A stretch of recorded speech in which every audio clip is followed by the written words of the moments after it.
All right. Good evening, brothers, sisters, and gender norm resistors.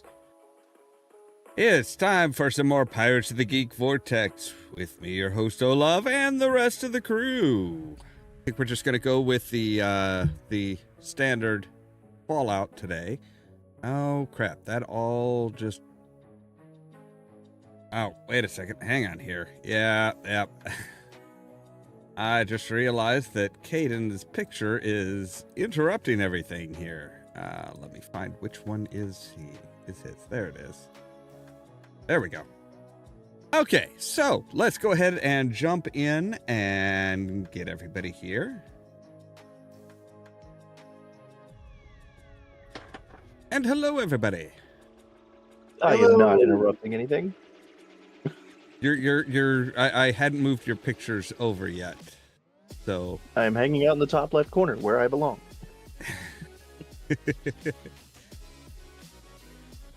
And I need to actually throw some clothes on because I forgot that little detail. That would be good, yes. And while the thought of going cameraless does sometimes have an appeal, well, I think everyone wants to see all of it. That's the excuse, huh? What, to put on the camera? Uh-huh. I mean, I'll be in front of a camera plenty next week, considering I'm at the photo shoot. Ah. Okay, so we can... Now, camera.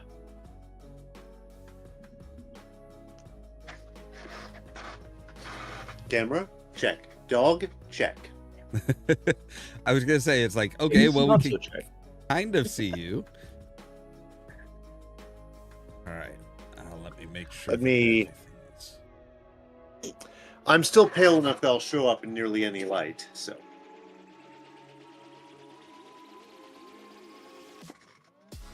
All right, so let me get this here. No, damn it. Hate when that happens. It grabs like the whole fucking overlay rather than what you want. Yeah. Okay. So how's everybody been? I've been. I was rather proud of myself for that Let's Play last night. Yeah, I saw the thumbnail for it. That looks good. That looks really good. Yeah, that was me getting irritated and just doing the green screen by, like, sitting there doing pixel by pixel with a flood fill. Ah. And everyone's like, use the magic wand. I'm like, I did use the magic wand. Didn't do shit, did it? Alright.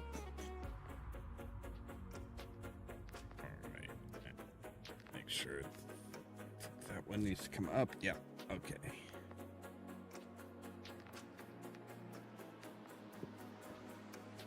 Okay. I'm just getting... I just gotta be careful with that game, because I only thought I played for like 30 minutes, and then when I edited it down, had an hour and 11 minutes of footage. I was like, oh shit, okay.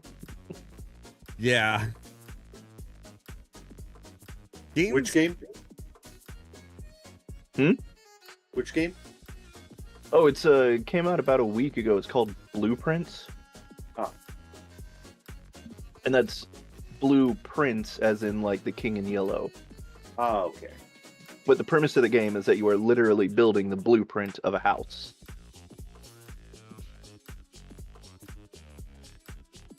Huh. Because, in true Lovecraftian fashion, your relative passed away and has left you his 45-room estate, and your goal is to find the 46th room. But can you find the seventh guest? I was getting major seventh guest vibes. The Okay. dining room is set out the same way, the hallways feel like it, and the fact that you get a puzzle in almost every room, but there's like nothing there for interaction. I was like, nah, this just feels way too much like seventh guest. I could see that. Yeah, I've heard about that game, and it's like everything I've heard about it. It's just like I'm like, man, that just sounds frustrating. Well, everyone's like, "Oh my god, I love the game. It's so exciting. It's so great." I was like, does it pick up? Like, is there shocks and shit later, or am I just that used to ambient games that I'm just like, okay, it's an ambient game. I discovered a new thing this week I didn't know about, and I'm probably last to the party on this one. Either of you heard of Angel Engine? Angel Engine? Maybe? Analog horror, not a game, series of shorts done partly with AI, describing the idea of near post-apocalyptic conditions. Humanity is about to basically screw itself. An angel comes down willing to help humanity out in, a flash of divine light, and what does humanity immediately do? Wrap it in chains, siphon its divine power, and basically start making man-made miracles using something they call the Angel Engine. So the whole point of the little series is the angel is making mini broadcasts somehow with divine power, telepathy, I don't know, and giving you step-by-step instructions on how to rescue it. Okay. And it is Interesting.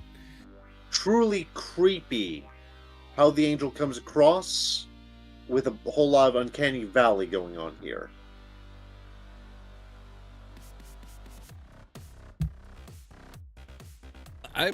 Sounds. I could see that.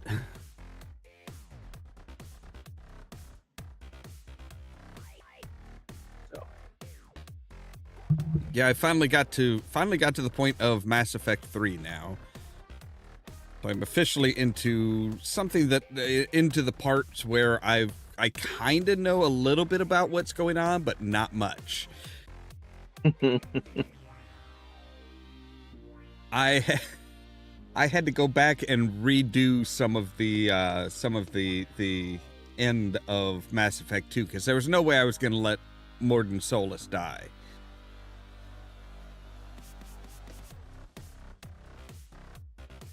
He was way too helpful. Of course, I romanced Tali, so he was the one that gave her the extra antibiotics, gave her the immuno boosters, and even gave us an interspecies Kama Sutra. So it's like, no, I can't. Unfortunately, I romanced Liara, and then realized that I would have chosen anybody else. Yeah, Maybe Miranda. I'm not sure about Miranda. She's just she seems too egotistical for me. Yeah, that was exactly it. I'm like, you're not that bad of a woman, but god damn, I cannot stand your attitude.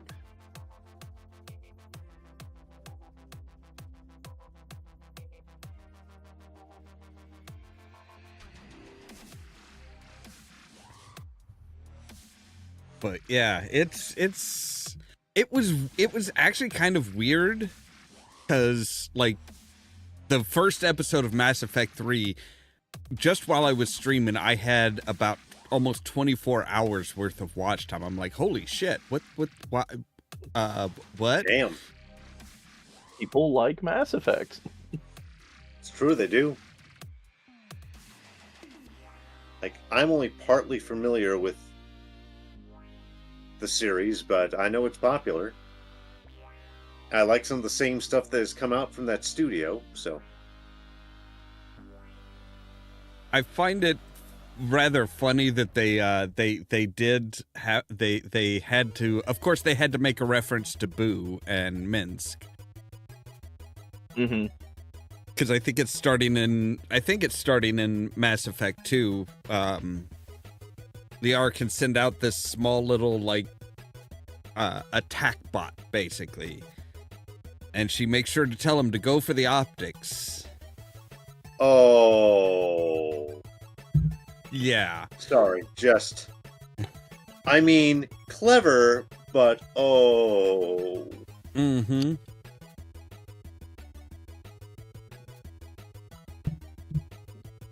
Yeah, it's just ow, my soul. Mm-hmm. It's just one of those things. It's like, oh, really, guys? You know, I mean, that is kind of BioWare's tendency, though, is they play to their they play their greatest hits, basically. I mean, I've seen worse. The first Castlevania Lords of Shadow game tried doing a Portal reference, a very bad Cake is a Lie reference, very forced. Yeah, I can see that. The whole the cake is a lie thing. It's like, oh, that has just been, yeah, that's one of those that's just been done to death. Yeah. Even when that was a popular meme, the only time I ever laughed at it was when my then at the time girlfriend's father had a birthday and decided, I don't want a cake, I want a Boston cream pie. And like almost at the same time, her brother and I looked over, was like, so the cake is a pie? All right, that one's not as bad. It's still a little bad, but not as bad. Yeah, but it's dad jokes and puns, and you know, that's a staple of this show. It's true.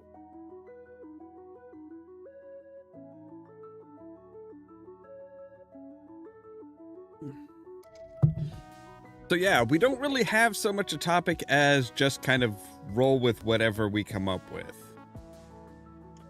Okay. What is everyone's thought on the state of tabletop gaming, then? Is there a state of tabletop gaming at the moment? There sort of is. Okay, so Games Workshop appears to no longer be dealing with the flack of their own actions in the whole Warhammer Plus debacle, since the world has mostly recovered from having to deal with that stupid shit. Series like If the Emperor Had a Text-to-Speech Device repurposed themselves into things like Hunter the Parenting. Meanwhile, Wizards of the Coast seems to still want to piss everyone off by exclusively going with AI assets, even when promising they will never do that again. Yeah, never do that again until it's good enough that that you know, they're just like, yeah, nobody will tell.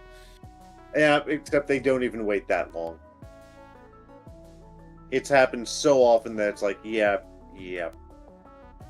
Between that, their mass firings, I'm gonna be honest, I was, from 1992 to about 2019, an ardent supporter of TSR/Wizards, and at this point I'm like, if I buy anything that they get a profit from, it's gonna be a very minute profit.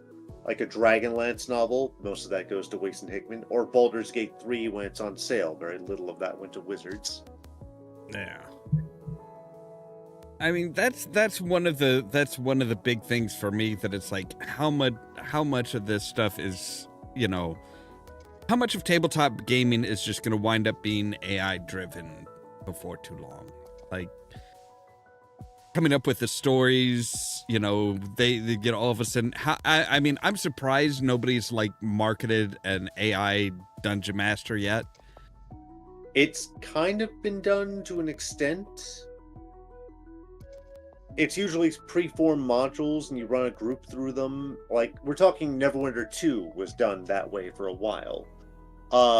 Vampire the Masquerade Redemption kind of had similar modes. If as long as you had the scripting correct for events.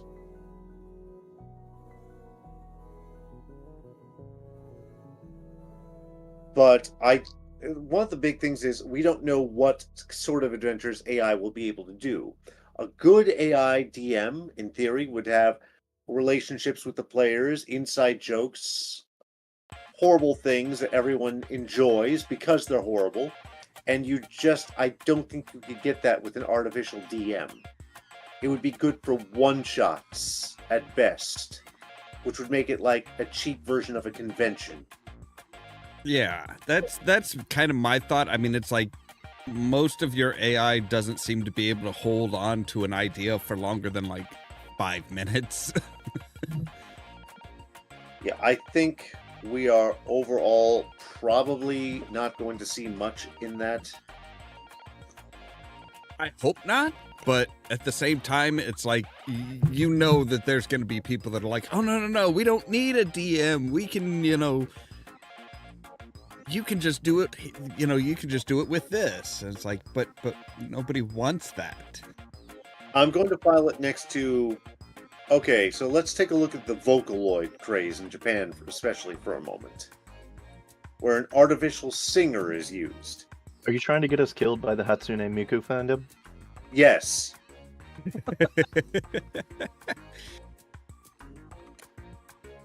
Or at the very least, stir up some shit. But yeah, I mean, there are people in Japan and even here who look at some recent song or use of the vocoders, whatever they're called, and go, that could have gone to a working human singer, not a corporate asset. Yeah. But yeah, I have this horrible feeling like that's kind of where the next step in a lot of the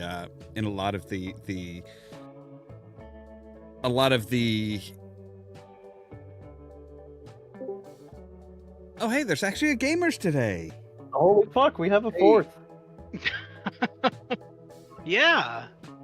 I was streaming last week and then I lost internet for a week again. Damn. So I was on the phone most of the morning with tech support. That was fun. There. Now you don't have to go stomping off and boycotting us. Oh, okay. I figured that's what it was. I figured he just wasn't on the stream because we're American. Oh, wow. He's Okay. tariffing his fucking time. Wait, do we get to boycott ourselves then? Because I feel like No, we have boycotting to American. boycott him because he's Canadian, we're American, we're tariffing each other. This is how this works. No, I think that would be hilarious if we did lead a movement in the U.S. called Boycott American. I mean, technically we could. It almost seems like the perfect way to screw with Trump now. I only buy real American products made by real Native Americans and Mexicans and Spanish and French. Everyone North America and South America except for the U.S. Oh, wait. We'll give a pass to Puerto Rico. No, Puerto Rico and flip-flops too much. I don't know how we should feel about Puerto Rico. I get that, yeah. It's like, we always want to be a state until we actually need to listen to you. The only way they're ever going to get 2 senators and any votes in the presidential election.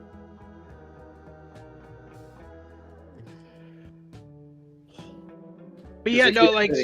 They can't vote for president down there because they have no electoral votes since they're not a state. Yeah, but if they come into mainland USA, they can vote. They just have to have they just have to spend enough time to have a technical residency somewhere within the standard 50 states. That I did not know. Yeah. That was why Trump was like, I don't know what that comedian was saying about Puerto Rico. I know nothing about him. I'm not associated with him in any way. Because there's a lot of people in Pennsylvania and Jersey and stuff that are from Puerto Rico that live and work in the 50s in the continental U.S. and they make up a pretty healthy percentage of the voters in some states. So, but you were gonna say, gamers? Oh, yeah. So, oh my god. So, I was right in the middle of streaming last week, and then I lost internet. And I was trying to get in touch with the providers, and you know how you have to go through that stupid waiting process whenever you phone a tech support company of any kind, and they just keep you on the on hold to elevator music, and then I finally get through to somebody, and then they just hang up on you, and so it was driving me nuts. And then I finally got through to somebody today, and they explained to me that, oh well, the reason you lost internet was because when when I first signed up with these guys, they gave me a broken router, and like it wouldn't turn on, nothing. It was just completely dead.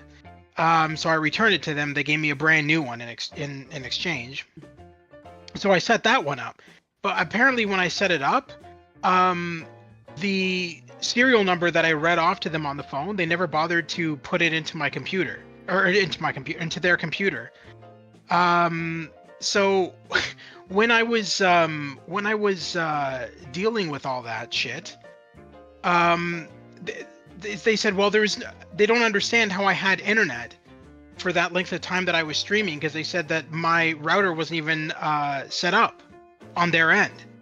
So they were like, it doesn't make any sense that you had internet for that length of time that you had your new router, because you didn't even have your new router set up properly.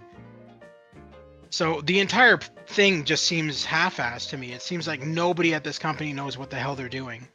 All right, just for our listeners, what company is this again? Comwave. It's a Canadian company. Right, I think that sounds familiar. A bunch of my WoW rating group is from Canada, so. But it's ridiculous. I mean, like, this entire thing has just been a headache ever since I've moved. Like, I mean, you know, like, before I moved out of the city, I had contacted them, and, you know, I made the plans to get my internet set up. It took them about 4 weeks from the initial call to finally set up my internet, only for it to go down again. I don't know. It's just a mess, the entire thing. But hopefully it's back for good now. That sounds like, I'm hoping.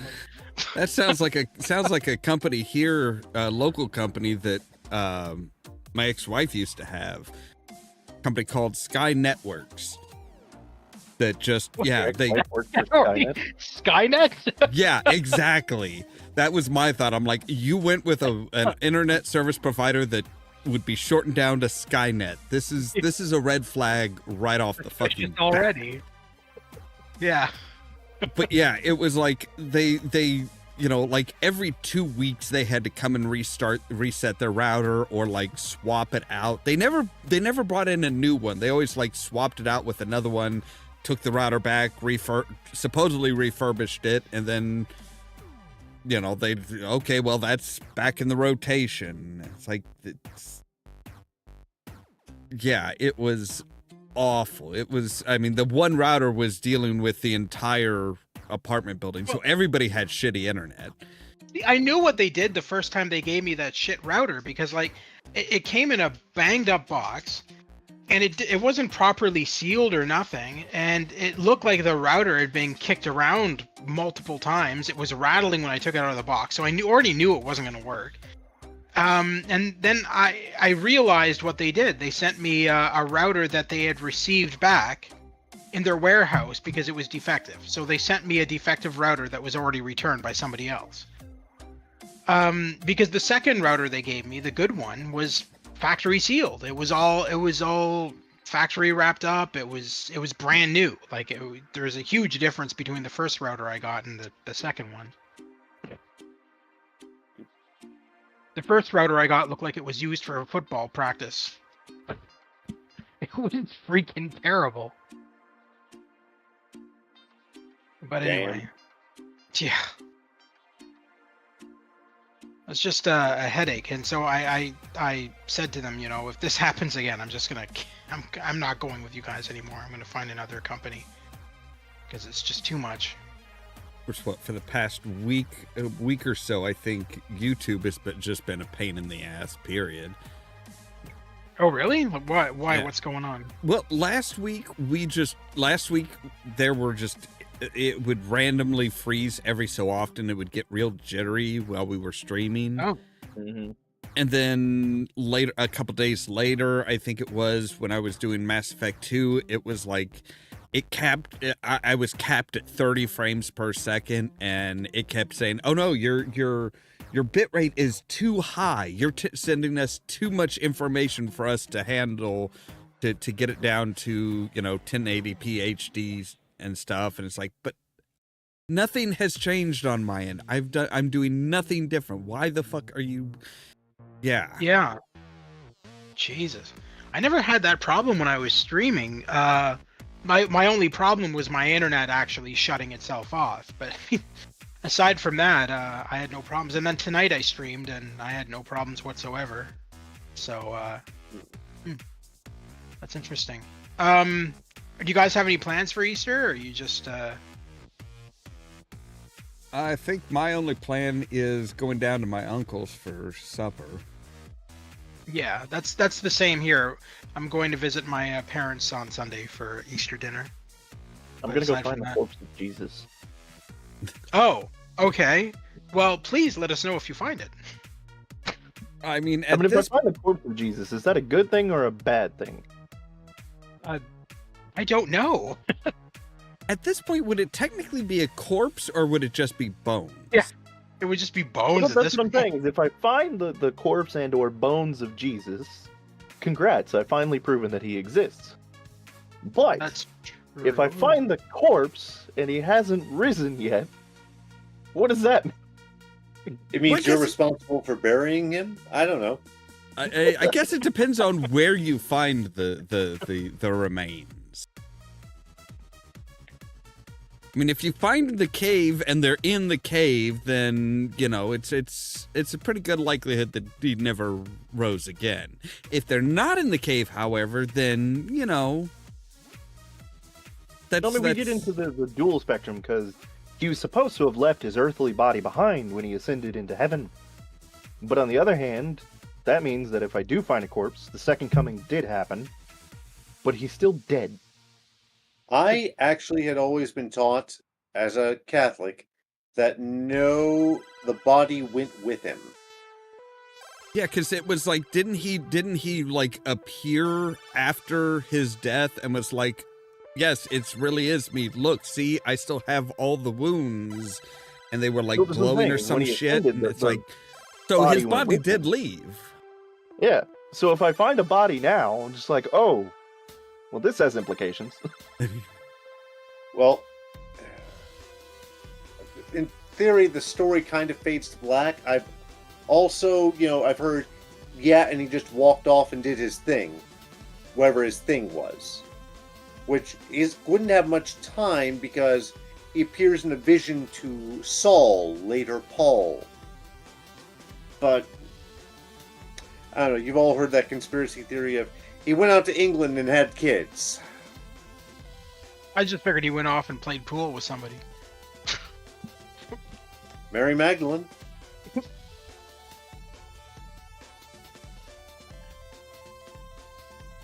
I don't know. I mean, there's nothing. Okay, just as someone who, again, was an altar boy and all that shit, there is nothing precluding Yeshua ben Joseph from having kids. He can still be the savior. Hell, there. All right. So, from a strict point of view, he doesn't need to be Jehovah's literal kid either. He can still be the Messiah if we're going down that of the Hebrew nation. I was gonna say, Yeah. yeah, don't the Hebrews say, well, he wasn't actually the son of God. He was just like a really good dude. Well, no, they say he was not the Messiah. They don't even go into the Son of God bit. Yeah. Like they would, and Muslims will often say he was a prophet. He was a really good prophet, Yeah. and therefore he was, within certain degrees of infallible. But yeah, I mean, a strict interpretation, you could have a branch of Christianity in theory that would say, yeah, he's ultimate prophet, therefore Messiah.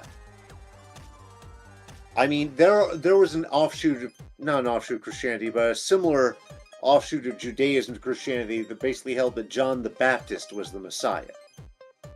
It doesn't also claim that John the Baptist was, the literal son of Jehovah or anything.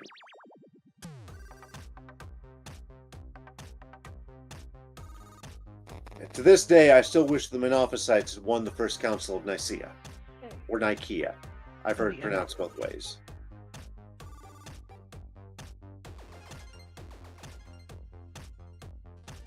But they lost because of the concept of the hypostasis, so there's that. Before anyone asks, no, I am not rooting for the Cathars. Say at this point, I don't think there's a religion that I would root for, period.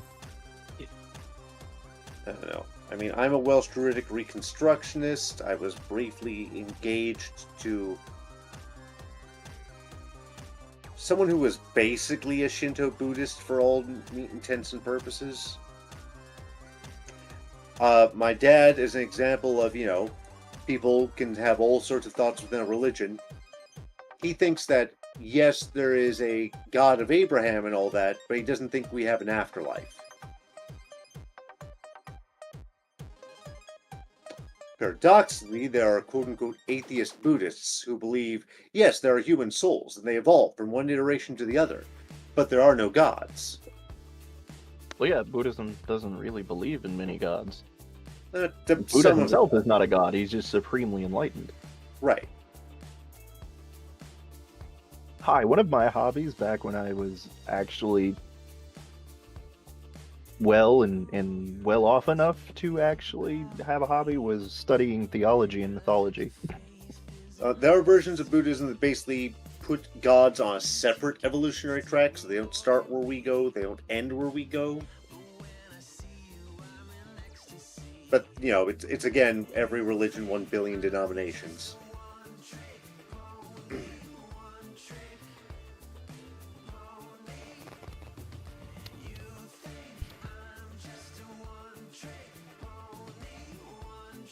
So what do you got for us tonight, gamers? Anything in particular you want to talk about? Seems you haven't been here for a while. We're just kind of doing a free form. No, I don't really. I stopped following the politics because I was too busy with dealing with my internet issues to really keep up on Trump's craziness. But I don't know what the hell's going on in the world right now. Oh, you lucky bastard. I'm market assuming manipulation. Yeah. Well, one of my friends brought up that he thinks that this whole tariff thing is just Trump trying to crash the stock market and then start it up again or something, and then I don't know. He seems to think that the whole tariff thing is something he's doing temporarily to fuck around with the economy to his advantage.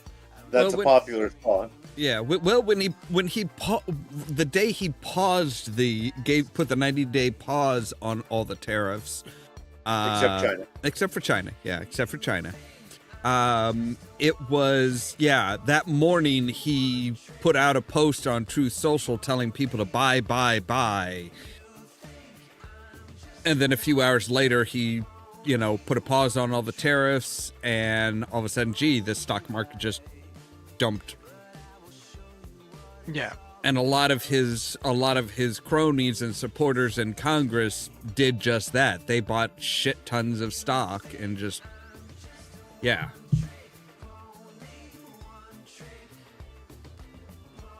I do know that whoever ends up becoming your next president is going to have a hell of a mess to clean up. Yeah.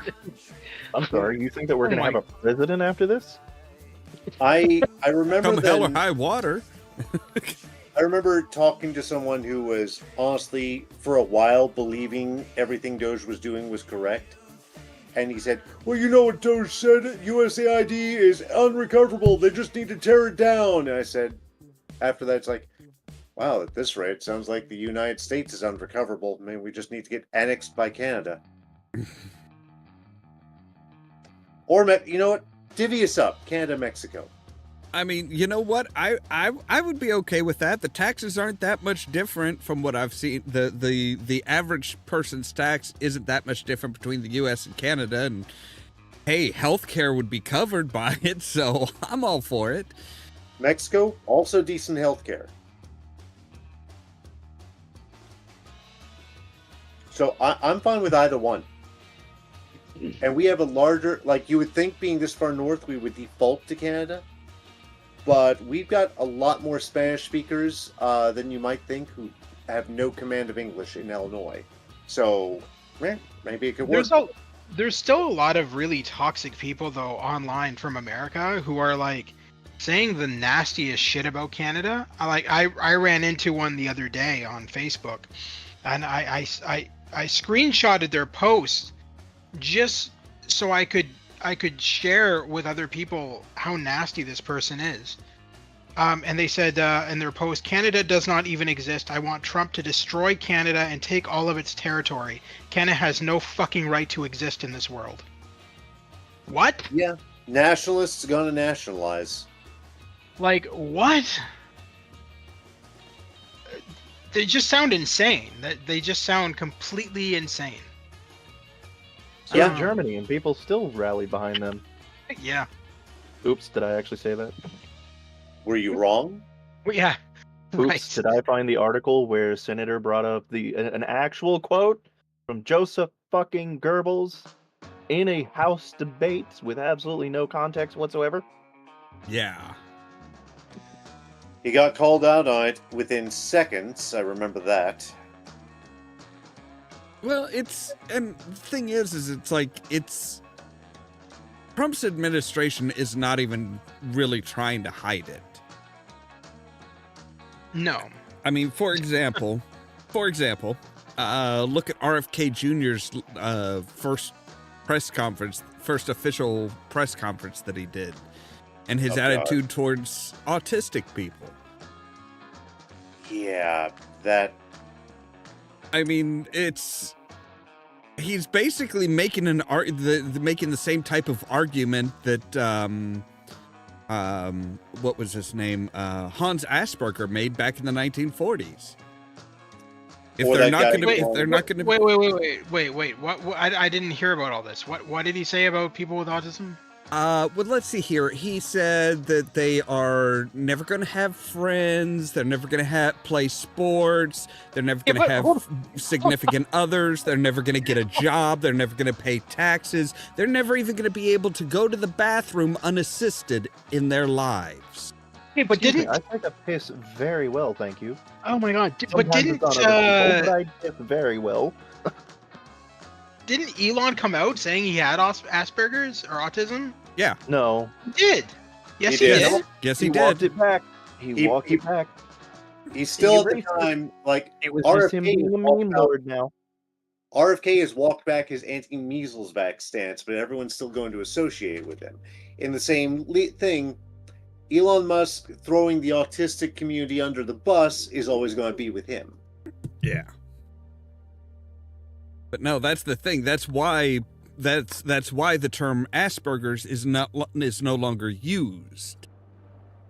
Is because the people that are autistic that don't match the qualifications for Asperger's were sent to a Vienna clinic where they were euthanized.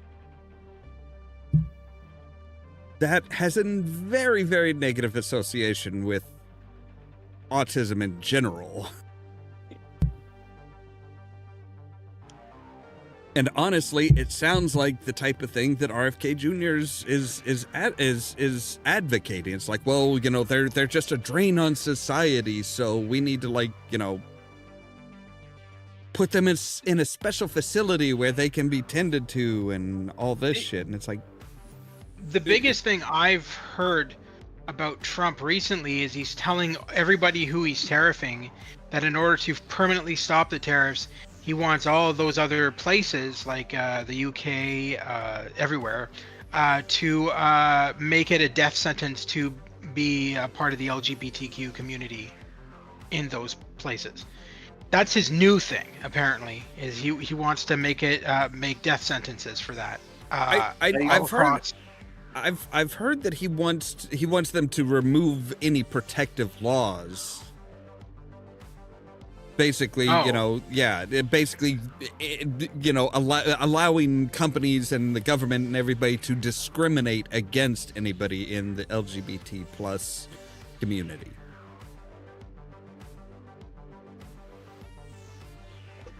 Hold Well, on, hold I on, don't. hold on. I don't think it would ever happen. To be honest, I think he's just trying to bully people. He is, but Poorly that at doesn't mean that. it can't happen, considering nothing that's happened should have. Yeah. My I just- Google foo is getting many mixed results on that. Yeah, I would love to see an official quote on that, because my God, Well, some of them are saying that yes, he's pushing for legislation that would make it a criminal offense, and then there's others that say no, he's pushing to decriminalize LGBTQ. look at the number of people who are looking at the Supreme Court docket ruling. If you look up the case on a recent 9-0, it had mixed results, but they did ask for, say, the facilitation of Garcia's release/removal from El Salvador. Now, of course, the Trump administration is ho-humming on that, basically to the point where they will probably get held in contempt. We'll see if that actually goes anywhere, but the number of people online who are saying, the Supreme Court ruled, he's got to stay there, 9-0, it's like, no, we've got the documentation of them saying literally the complete opposite, at least in his particular case. They singled him out for, no, you gotta go get that one and bring him back. Because that was literally not someone who'd pulled anything illegal. Well, Okay, that's that shit's from that's 2019. So what was that? I'm saying everything I'm finding right now is from like 2019, 2017. So this is all bullshit. Yeah. The Supreme Court didn't say that he has to go in there and get him back. The administration has to facilitate his return. But that's still an active term. They can't just ignore. Yeah. To completely ignore, to completely sit on their asses, is going to get them held in contempt. But again, what exactly that means is anyone's guess. Yeah. How do you punish him when he's the sitting president? This is technically his presidential duty. Therefore, if he disregards them, they can't punish the president for that. They've already established that in their own ruling. And the term, facilitate this man's return is Vague. Vague at best. It's like, okay, so like maybe just ask the president of El Salvador to return him. Well, that we tried to facilitate it. We've offered to, pay for the plane to fly him back and all this stuff, but sorry, they say no. So, to which at that point, the president of El Salvador says he was paid by Trump to take him, and all the others. And that could be seen as a way of already being in contempt. Yeah. Like, the great deal maker who says he can accomplish anything can't apparently undo his fuck up. Also can't acknowledge it, but that's a story for another time. Well, they've kind of acknowledged that it was a fuck up, that it's an administrative error, but it's now out of their hands because they have no jurisdiction in El Salvador. So, oops. Which is why we should never have sent anyone there. Yeah. Even more concerning, the fact that he said in the Oval Office that, well, there's a lot of people that in the United States that he wants to, a lot of citizens that he wants to send there. People who, to quote him, there are people who push elderly people in the subways in New York. They should be sent there as well. It's like, no. That's also especially ironic considering I'm sure he has shoved plenty of elderly people. Even as an elderly person, he's probably done that. Oh, in fact, we saw that on camera during his first administration. I was going to say, yeah. He shoved world leaders out of his way. Took me a second to remember that. That clip was infamous. Yeah. And yet not infamous enough to, like, keep him from getting in a second time for some fucking reason. Americans are morons? Yeah. I mean, I'm going to be perfectly blunt. I haven't called myself a patriot in well over 2 decades. And, well, Americans are the reason. Yeah. Do you think that that people will eventually wake up with all the damage that he's slowly doing? No. Everyone else go first. I've talked enough. So you guys don't. I think I've already seen some people that have voters' remorse with Trump. Specifically, a lot of farmers, a lot of construction workers, basically people that are actively being hurt by his poor decisions. Is it going to be enough to make sure that they stand against him? That's the real question. It's like, yeah, if whoever if he decides not to try and, bullshit his way into a third term, whoever he picks as the next Republican candidate for president, I don't think that those people that are being hurt now are going to learn their lesson and vote differently. They seem to be too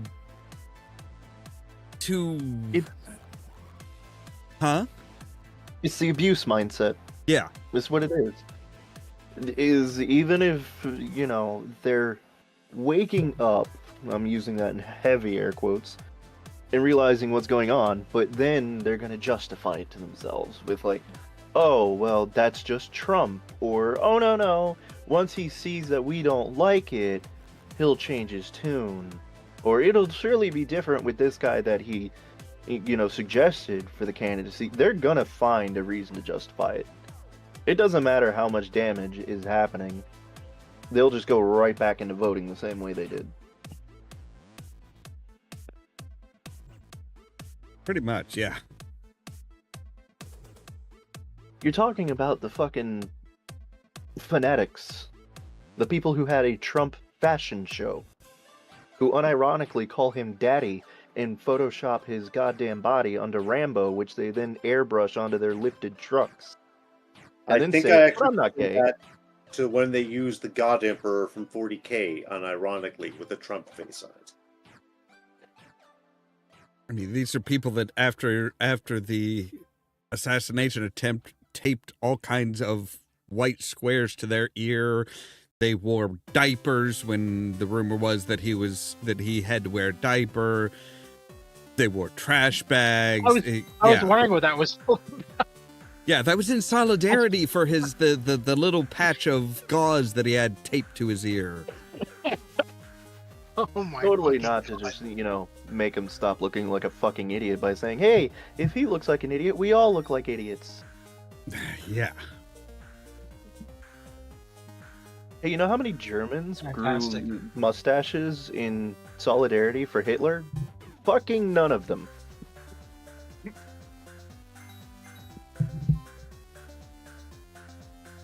Oh boy. It's like growing a beard for Castro.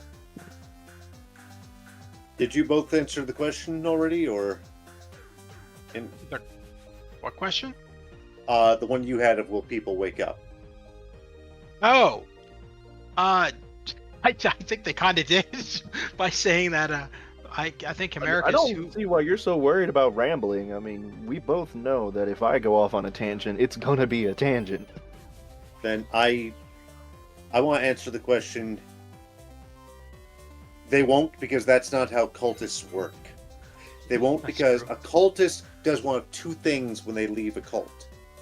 They do it the way, violently and zealously, or they do it like a sort of quiet quitting. Think of like a lapsed Catholic in a community. Gee, what would I know about that? There is that first personal silent denial. you go through the motions, but you don't believe anymore. You're going to see the cultists just keep doing what they're doing because they don't want to stand out. They don't want to see that they aren't conforming. Because conformity is the mark of fascism and cults at the same time.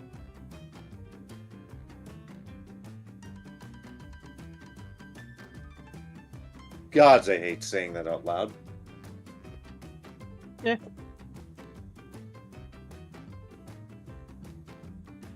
Yeah, it's Republican cultists are like the vegans of the political world. Hey, have I tried to convert any of you to my little cult? Okay, yes, constantly. But that's beside the point. I don't think you've ever tried they can't be the vegans because they believe in meat. So they'd be what? The Atkins? I don't I think like you've that ever one tried. better. I don't think you've ever tried converting me. I has, do it but like I do it by showing you the bizarre things I serve, and I figure one day one of you will try one. Yeah, but you've never I tried can to stop try us it from all you eating want. meat. That doesn't mean it's going to convert me. Exactly. It's like you're not like trying to tell us, hey, you shouldn't eat meat. You're just like, hey, here's this good dish that just happens to be vegan. Try it. True. That is And like, even if I like it, I'm just like, oh, hey, this happens to be vegan. It's great. I don't want to fucking change my life for it. No. If I really push the thing, I think it would probably be all the health benefits I've had. Okay, but if we were concerned about being healthy, we probably wouldn't smoke, wouldn't drink. I wouldn't be 240 pounds at 5'7", wouldn't have power lifted when I had a spine that was made of literal shit. That last one is what worries me. I was gonna say, yeah.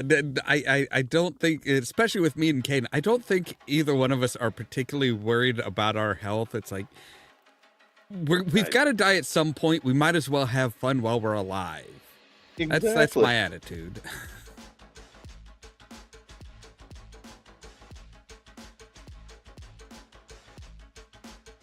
Actually, I find it funny that you did that AI thing where you asked it where your tweets were most like, and it gave you Oscar Wilde, because I'm pretty sure Oscar Wilde would look at you and be like, no, you need to be wilder. Yeah, but Gene's been dead for about 5 years. I had to. It's okay, I was going to say, you do fit the skinny, creepy, black-haired man. Proudly. Although you do have yet to have a book used against you in a sodomy case. I'm sure I have the book I wrote will one day be used against me to have me committed. I mean, committed is one thing, but used against you in a sodomy case and then getting you a death sentence in prison, that's a totally different thing. Point.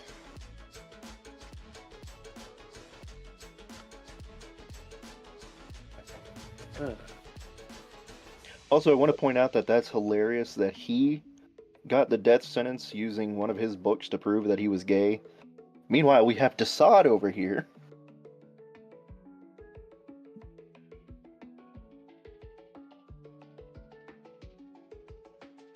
Truly, we have never had a normal world. What is normal? I guess we have never had a paradoxical world full of fucked up injustices that we paint as great morality and act pious about.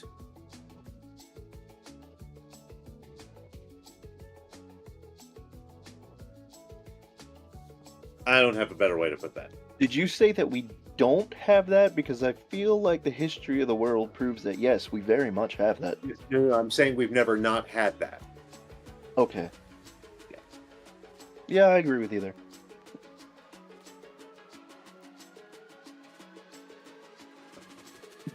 But yeah, I don't think even years afterwards, we're going to see, the only way you see someone get away is if they suddenly find themselves surrounded by non-Trump supporters and they have now their old support network.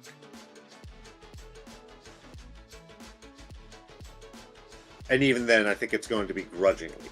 People don't like admitting they're wrong.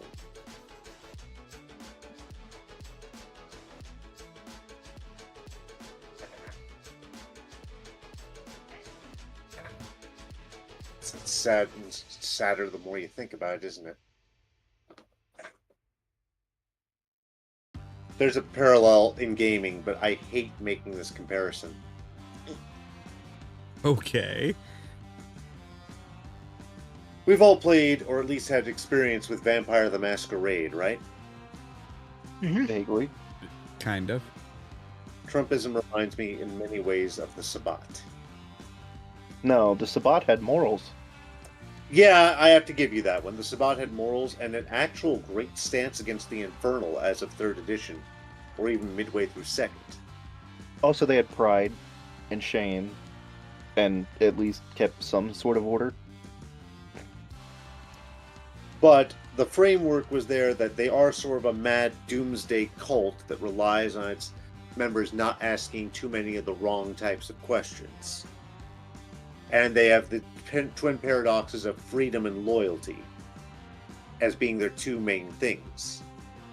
It's like you have to be bloodbound to each other in order to stay loyal, because a lot of Sabbat packs, if the vinculum was broken, they'd go out, fall on each other immediately. That just sounds like that tribe that I used to lead in Second Life.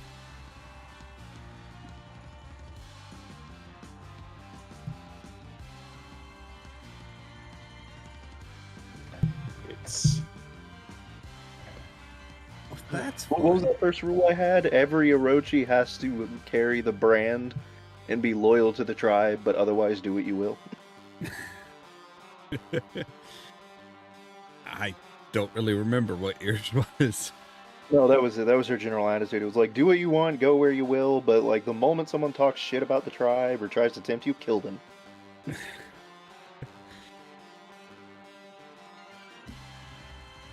Just saw an article pop up here that I'd heard a little bit about. I hadn't seen the specifics yet. It says Tesla speeds up odometers to avoid warranty repairs, a U.S. lawsuit claims. It wouldn't even fucking surprise me.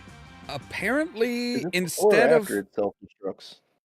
Apparently, it is not their odometer isn't actually based on, the amount of miles that you have traveled. They're basing it on energy consumption, driver behavior, and predictive algorithms. That alone should be enough to have them, oh my God, so few insurance companies would even consent to have a policy on them in that case. Yeah. If you can rewrite metrics like that according to what you feel like your company feels like is proper, that's... yeah, no. Yeah, so, if you're driving along and you have the air conditioner going, you have the radio on, and you have all this stuff going, your energy consumption is going to be greater. Therefore, technically, you're supposedly driving more miles. And it's like, that's not how this works. Really is not. I mean, as far as insurance companies, a lot of insurance companies won't even touch Cybertrucks anymore. No. Do you know how they put tow hooks on those fuckers? I actually ran into someone from my high school class who considered any violence against a Cybertruck to be a hate crime. I just mocked him incessantly. What are we hating? He just said, doesn't it make you feel bad that people are singling out this truck? And I just said, all trucks matter. Okay, but a hate crime has to do specific damage to a specific group. Yeah, apparently that group is... Who is hating a Cybertruck farming? Elon Musk? Okay, is that saying that we want South Africans in general to die, or just Elon? Well, hating a Cybertruck doesn't have anything to do with South Africans, but it's hating Elon. Elon's in good with Trump, so yeah. No, yeah, I know. I'm trying to follow the twisted daisy path that is their logic, because, like I said, they don't think of it as hating. That's the thing. They don't think of it as hating a group. They think of it as hating a single person.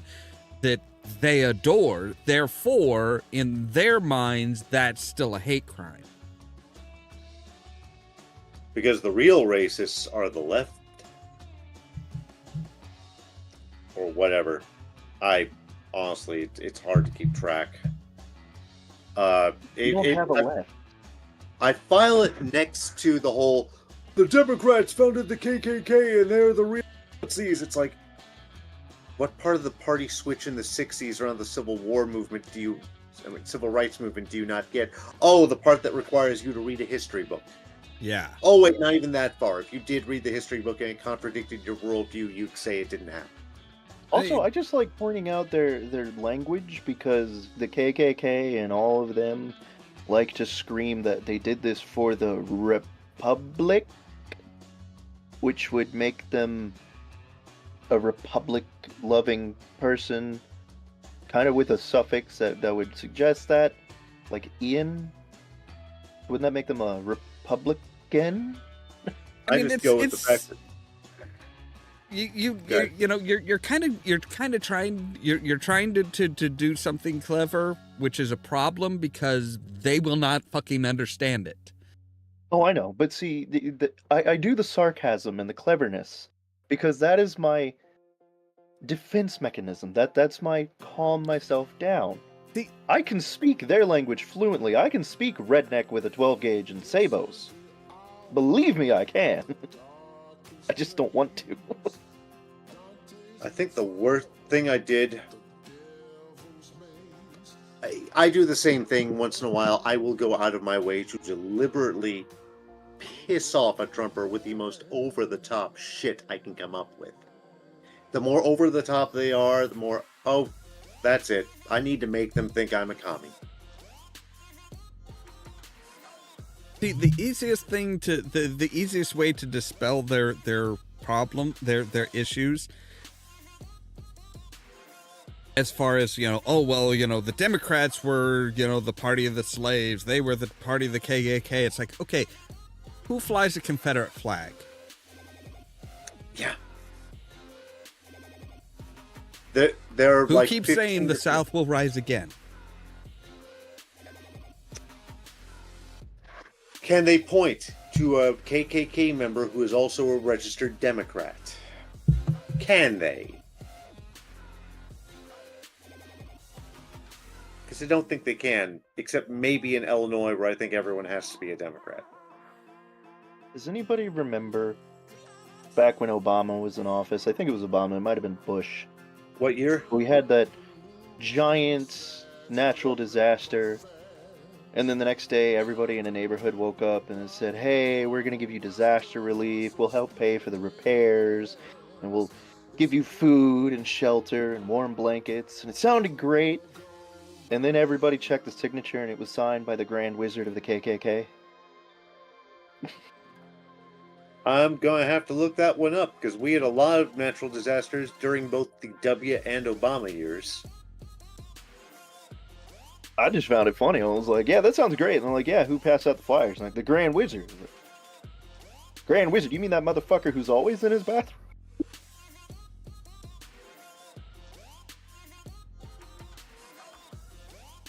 Actually, if I recall it correctly, the signature was even phrased as, you don't have to join the KKK, but it'd be real nice if you accepted our help.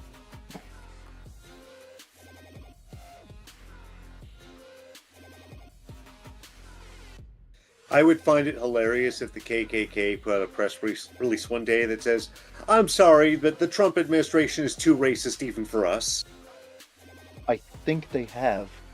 Oh, fuck. Be surprised. We are in this backwards world where the same person can walk into an argument on Israel-Palestine and get called both anti-Semitic and Islamophobic by the same people. So, yeah, it happened to me in one debate already. So, yeah, I would absolutely believe this new dystopia where there's an episode of the John Larroquette show where a black character is suddenly walking around in a white robe. He goes past the eccentric member of the cast, who then says, "My God, they integrated the Klan." I would laugh for years if somehow that happened after all this, but the problem is stupider shit has happened, so I would believe it, too. We did make a movie called Black Klansman. But that's a guy who's doing infiltration. I mean, that's sort of expected. Like, it's amazing he got results. Can we reclaim skinheads already? I wish. I mean, there is a skinhead anti-racist movement, but I think they're more in the UK. Well, yeah, because the UK are the ones who stole it in the first place.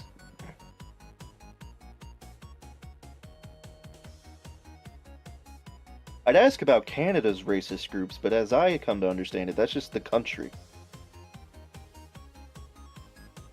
The only people who I know are racist here are just people who can't stand all the East Indian people that are taking over all their jobs. Because they're like everywhere, like everywhere you go, like there's no white people working in Canada anymore. It's all East Indian people. See, that's I need to point out something to you though. They're taking over the jobs. You can't take a job. That is impossible. If you doubt that, try it sometime. Go to a big box store, work straightening the shelves for an hour, and then demand a paycheck. See how far that gets you. You can't take a job. They have to be given by these companies. No, I know, but pissed off at somebody. What I'm saying, be pissed off at the companies. Oh, I'm not pissed off at anybody. I'm just telling you that's what most Canadians feel. I'm not saying I feel that way. But I see it more and more, especially like, so before I moved to the city, when I was living with my parents and whatnot, there was no foreigners in this small town because it's a very small town. Now, having moved back to this area, oh my, they're just everywhere. They're, like you can't. They've kind of taken over. They've built mosques here. It's totally different than what I remember when I used to live here. And I think you need to watch. I think you might want to start watching what you say here. What? I'm not saying anything. I'm just saying that it's changed so much. Yes, but you are parroting you are parroting and repeating the words of the people that you're talking about. Not really. I'm just saying how much the saying count that they've changed. taken over. Yeah, that is. I'm gassed. Oh, That is. You're parroting the words. I'm not. People Well, use. you know what I mean. I know what you mean, but what I'm saying is you might want to watch the words that you choose to use, so that you don't sound like one of the people that you're complaining about. Yeah. I know what you mean. I know that you're repeating what you've heard, but the way you're saying it makes it sound like that's your choice of words, not this is what people say. That's why I'm saying be careful of how you put it. It's very easy to say something that sounds like you're on their side without being when you're not really not. Yeah. No, I understand.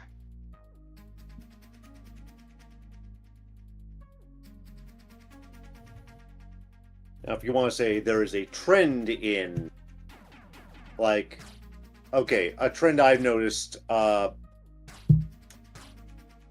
surprising number of Cajun restaurants are being started by Korean families. Which actually is a trend I've noticed, and I have no idea how it started. I can't even decide if that'd be a good thing or a bad thing. Of what restaurants? Like Cajun, like New Orleans style. Oh. It's like, you would never think a Korean family would move to the United States and say, I want to make Cajun food. And your brain is like, It's a bit weird. what? Yeah. What overlaps are there between the two different types of cuisine? I don't know. Like, I've studied a bit of both as far as the individual, like, the flavors patterns are just not going to line up. Don't get me wrong. because Yeah. okay, the one I could possibly see is that both Korean and Cajun rely heavily on seafood. But that's it. True. Like the spices are different, the prep is different, the mixes are all different. You've just reminded me, I did see a couple of Japanese restaurants also run by Korean groups, and it's like, I always ask myself, why, given the, the animosity you often see. Oh God, my boss at Gumby's was Korean, and if you ever got him drunk, which was frequently, he couldn't stop screaming about how much he hated Japan. But you just made the point, Caden, with the seafood, that suddenly that makes sense. The same familiarity of resource. Seafood and spice. Different spices, though. Different spices, but the spiciness. I'm not talking level of specific spice. spices. I'm talking the how spicy the food is. It So can get if there. if you can't get the exact spices that you're used to, but you can get something similar and come up with something that has the same flavor and same level of spiciness, it would I could see that being a fairly easy transition. Damn, I want some Korean- pho now. Yeah, Korean food is definitely spicier than Japanese food, so there's their connection to Creole and Cajun foods both. And they've just got so many background ingredients, even if they have slightly altered manufacturing means here in the US, that explains the Japanese portion. I mean, you can't get soy in the US without, that's not made with wheat, without paying a good deal extra. Soy sauce, I mean. So if I have to make my teriyaki sauce for someone with celiac disease, I really, really gotta go all out. Because that's not just finding wheat-free soy sauce, it's also finding wheat-free mirin and wheat-free sake. Easy in Japan, not so easy here. Makes sense that'd be the same way for Korean sauces.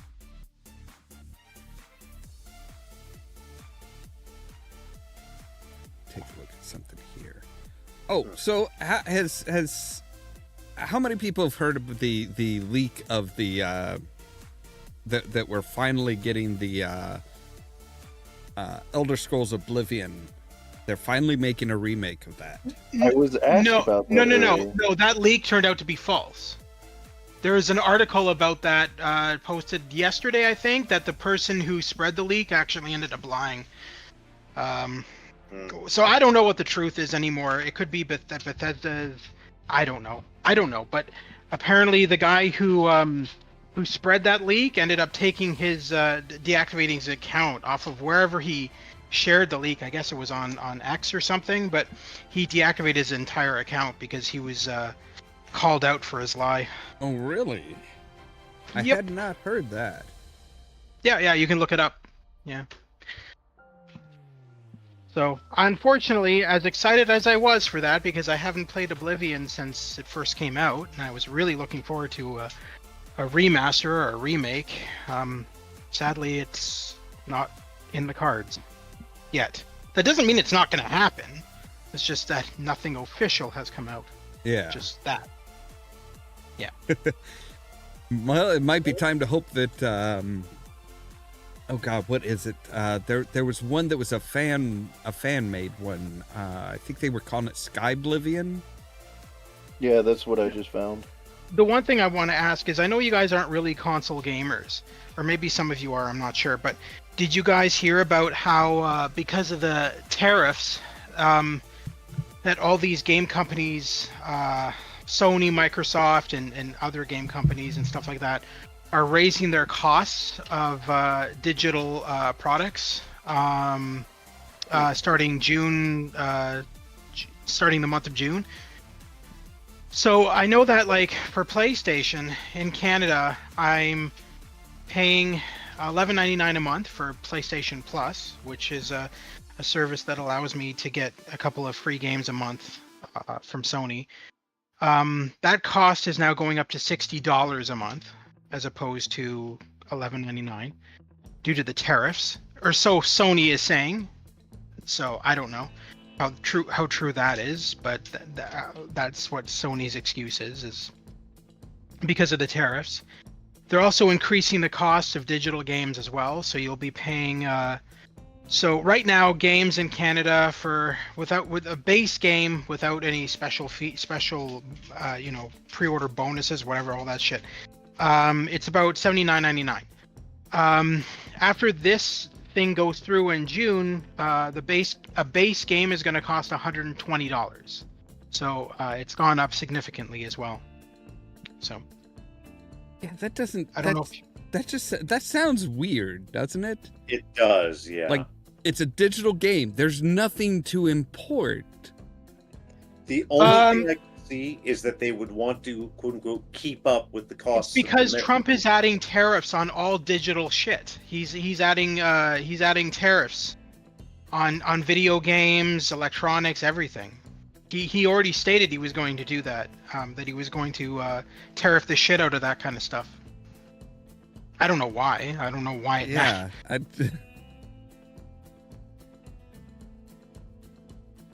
Hey, when did you say that guy said that the Oblivion remake was fake?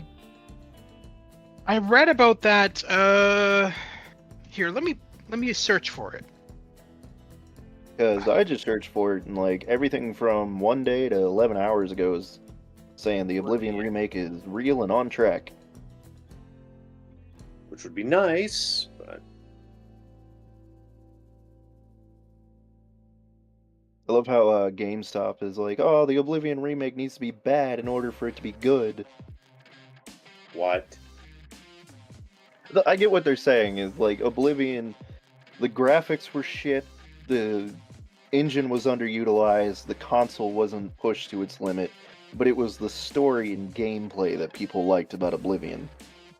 So like what they're saying is, yeah, it needs to still feel like, hey, this isn't a polished up AAA, all glamour and no story game. It needs to focus on what made it good in the first place.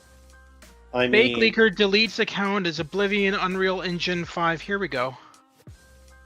April 12th, 2025. Fake leaker deletes account as Oblivion Unreal Engine 5 remake did not shadow drop like he predicted. Oh, okay, that's what it was. Okay. Okay. Yeah. So that's my bad. Okay. Okay. So that was, I guess, he had posted, I guess, a leak saying that it was coming out by a specific date, and I guess it didn't happen. Okay. Okay, yeah. So we he still said have that. hopes. So yeah, that's good. That's good. That's good news. So his sources told him it would definitely happen. It would release on April 12th, and then nothing happened on April 12th. So he deleted his account. It's a bit far-fetched, but okay. Yeah.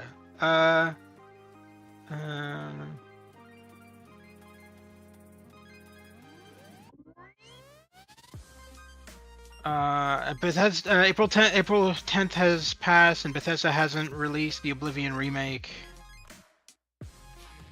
We're certain that the remake is real. However, there is no accurate leak / rumor right now regarding its release date. Okay. Well, that's good. The one thing that I've heard Now I'm excited. Yeah, the one thing that I've heard that concerns me is that there's a rumor going around that it's supposed to be like the combat system is supposed to be more in line with Dark Souls, and it's like, no, Don't do that. Don't do that. You have could imagine an Elder Scrolls game with a Dark Souls combat system. If you're gonna do something like that, at least make it a mod or something. Yeah. Or at least a choice in the options menu. I don't know. Yeah, like you know, like you have the nightmare. That kind of combat. Yeah. Yeah, like this isn't even nightmare. This is just like, you know, I'm the masochist setting. Yeah. I mean, do they mean the difficulty, or do they mean like they're finally gonna take it out of the fixed? Oh, I hit the trigger and that's the thing, and make it more dynamic where you have to move around and dodge. So you're thinking they'd make it more like Kingdom Come Deliverance's combat? I mean, maybe, mine. I don't know. See, the problem I have with people saying Souls-like is that there's like 4 different meanings, and nobody ever tells you which one they mean when they use it. Because I hear Souls-like, and yeah, it's immediately so they're just gonna make it masochistic and difficult for no reason. You like for And then other Kingdom people Come? are like, no. When I say Souls-like, I mean it's open world, and there's a ton to explore, and secrets that you can miss because you didn't even know it existed in the first place. That happened for long before any of the Dark Souls stuff. Mhm. For Kingdom Come Deliverance, I have both the games, and honestly, I find the combat so hard, and that's mainly because you have to have like perfect parrying and perfect blocking and perfect dodging. I'm used to the whole, Skyrim style of combat where you're just slashing at them, and you don't have to worry about all that shit. And then so I went into, for some reason, somebody had told me that Kingdom Come Deliverance 2's combat is a lot easier than the first game. So I was like, oh, sweet. I loved the game's story. The game's story is amazing, but the combat sucks. So I was like, okay, well, if it's better combat, then I'm going to get it. So I ended up getting it, and the combat was harder. And I'm like, what? So they have the option, although it's really hard to do, they have the option that you can put all your stats into like getting out of conflicts by being vocal or whatever, by like negotiating your way out of combat. So that's what I'm doing for the most part in the game. I'm like this little freaking wimp in the medieval ages. I'm fully armed, but I'm like, no, sir, please don't touch me. I'm like Forrest Gump with a sword. He's the rare non-horny bard. Yeah. Okay, I got a serious question. What do we think about the weapon condition systems? In what? In general. Oh. As long as they're not the Final Fantasy Legends series, cool. Yeah, I've never been much of a fan of weapon conditions. Yeah, neither do I. Like, Oblivion did it fine, where it was like a slow degradation, and it like took off little bits of damage, and then when it broke, you couldn't use it until you repaired it. I think the But worst then, was when we got it in like Tears of the Kingdom and Breath of the Wild, that was bullshit. If I can't take 10 swings without my sword breaking, I don't want to play this game anymore. I think the worst was in the Indiana Jones game where you pick up a melee weapon, you hit somebody once with it, and it just breaks in your Pick it up hand. and just falls Like, apart. what? It's like, oh, okay. It's like a fucking sledgehammer. I just hit him once, and then the freaking handle just crumbles. I'm like, Now- what the fuck? I've got one worse for you. Final Fantasy Legend 1, also I believe this went into 2, I haven't played 3, Game Boy. You buy the ability to punch or kick, and you get 99 times before it runs out. Oh, you get better as you go through learning your punch or kick as it drops down in uses. Until it loops back around, you pick up your new one, and if you don't do a proper, exploit of a bug in the game, you're suddenly punching and kicking like a wimp all over again. So are you Needless to breaking say- your bones? And then buying new ones. Yeah, your arm just fucking falls off. Or buy a new one. But yeah, it was just bizarre. It was framed as it's special martial arts training, but it only lasts so long. But see, that's why you have to start over. Because once you hit that 99th punch and your arm falls off, you got to reattach a new arm, and now you got to learn how to use it. It was in there to balance out because weapons would only have like 30 uses, even magical weapons you found. So, yeah, the punches and kicks, you could use them infinitely more, but not infinitely, period. I was going to say, what if we had a game where you do play like a lich or something, and in order to keep your body going, you had to eventually reattach your limbs, but that would reset the condition to where you have to retrain it. Then I was like, wait, that's just an armor system. That also sounds needlessly complicated. Yeah. Just like wisdom. Welcome to game systems. But that, yeah, to me, that was my only gripe about the Indiana Jones game. I thought the rest of the game was pretty decent.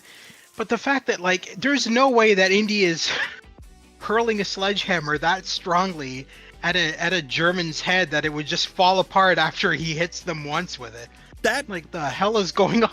That reminds me of one of the things that I hated most at the end of my playthrough was I wound up using my gun, you know, Indy's pistol to knock somebody out because I was like I was really low on ammo for it, and it broke, and it would not let me use a fucking repair kit on it.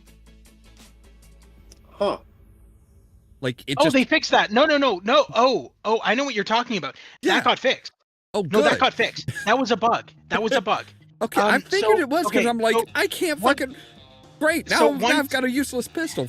Thanks, guys. Once they released the game for PS5, which was a couple of days ago, they released a massive update for PC and Xbox and PS5 that fixed a lot of bugs, added new features, added new weapons to pick up, and added new melee weapons to the game and different things like that. And then I think it's like next month they're releasing the story length DLC for the game. I don't know if you knew that there's a DLC coming out, but there is. So if you I know you played the game in its entirety. Did you skip past the ending credits or did you let them play out? I don't remember. Okay, so if you don't skip the ending credits, you'll see an after credits video, and the after credits video shows that Locust is still alive, and that he made it safely to, I think it's like Antarctica with the Ark, and that's where the DLC is picking up from that scene. So we're actually going to be doing the DLC is called The Mysteries of the Giants or something like that, and it's involving Indy going meeting Locust's people and everything and helping them out with some kind of archaeological mystery. So that's the next DLC, and that's coming out, I think it's like sometime in 2025. I don't know the exact release date. But apparently, apparently a lot of Tony Todd's performance is mostly in that DLC. Because we didn't really see much of him in the main game. He came in here and there, but he wasn't really a main character. But apparently in this DLC, he's a main character. It's good to see some last work from Tony Todd. Oh, he did good in the Indiana Jones game for sure. The problem is that they already knew he was dying, because apparently when he was in the mocap studio mocapping for the game, a lot of the staff were saying, because they said on their Twitter or X or whatever after he died, that they kind of knew he was dying because he looked really sick. He didn't look well at all. And they recently shared video of the mocap with Tony Todd, and he looks skinny as fuck. He looks almost skeletal. It's really weird. He didn't look good at all in the mocap suit. He looked like he was dying. So I don't know. Like they seem to kind of come to the conclusion that he was very sick and could be dying before I guess everybody else knew that he was dead. But they do have a memorial for him. I think it was added more recently, but they do have a whole memorial thing for him at the ending of that game now.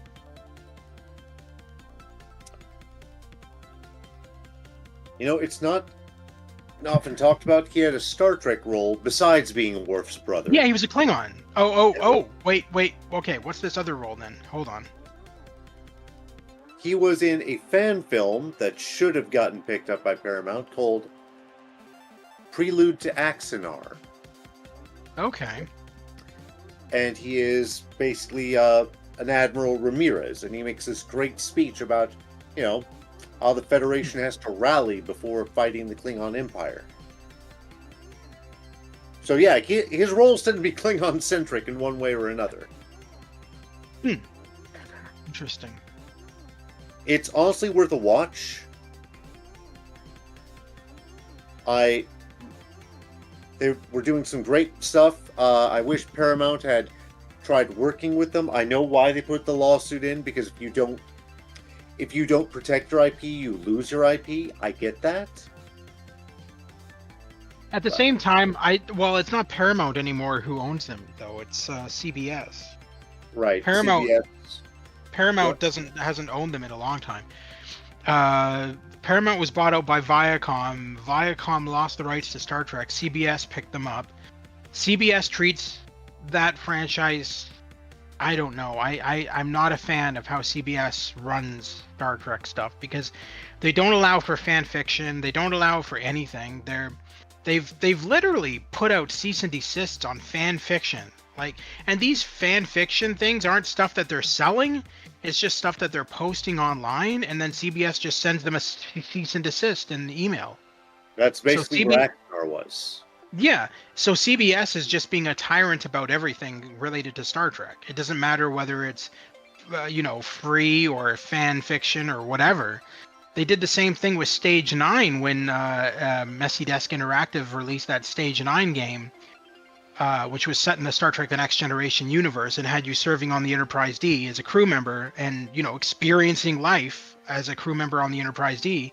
And it was using Unreal Engine 5, so the visuals were absolutely stunning. Looked like you were on the sets.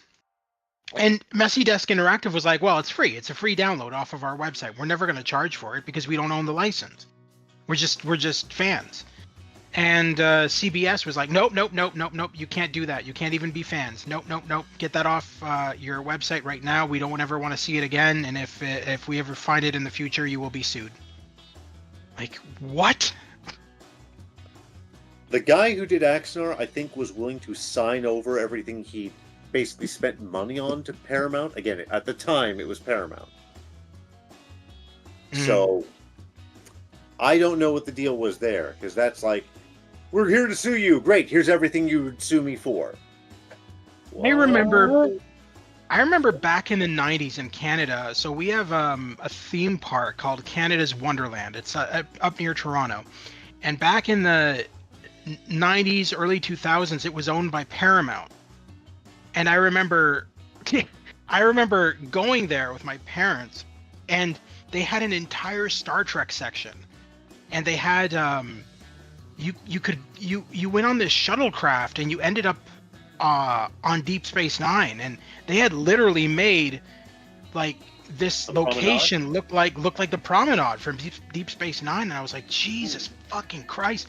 I do have photos of it in a photo album. I need to find them and maybe upload them, but yes, it was so cool. And they had Borg walking around, when you were not on the promenade. I mean, when you were back on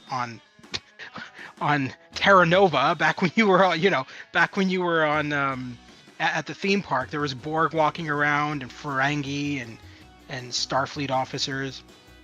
And I remember one Ferengi was totally in character and came up to me when I was a kid. My parents were there and my sister was beside me, and he goes, "How many bars of gold pressed latinum for your sister?" And I'm like, "You can just take her." And my parents were like, "What the hell?" We didn't have Borg at the theme park I grew up in, but we did have the Ferengi and the Klingons. It was so funny. I laughed my ass off. Oh man, I just remembering that, man. Oh shit. I kind of wish Paramount still owned that.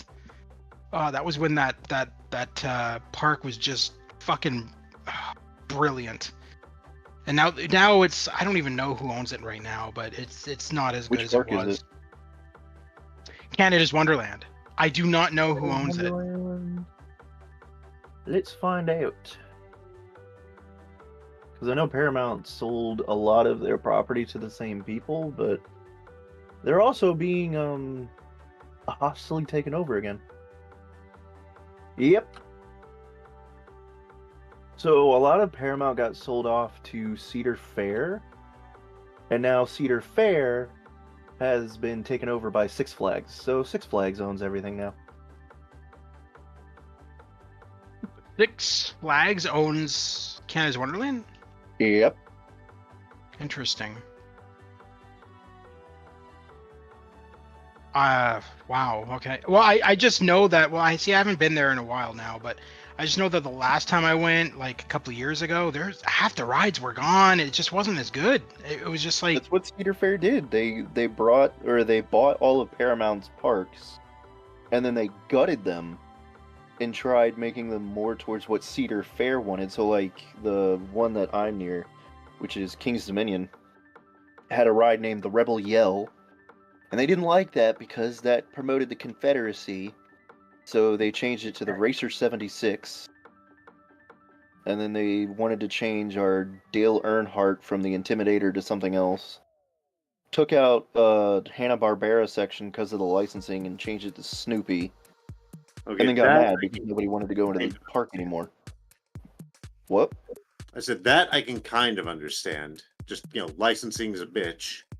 Yeah, I mean, the licensing was a bitch, but then the other part was that it went from Hanna-Barbera when Paramount owned it to Nickelodeon, and then they still had the Nickelodeon licenses, but they changed it to Snoopy because they were like, oh, well, we can make more of a profit with Snoopy.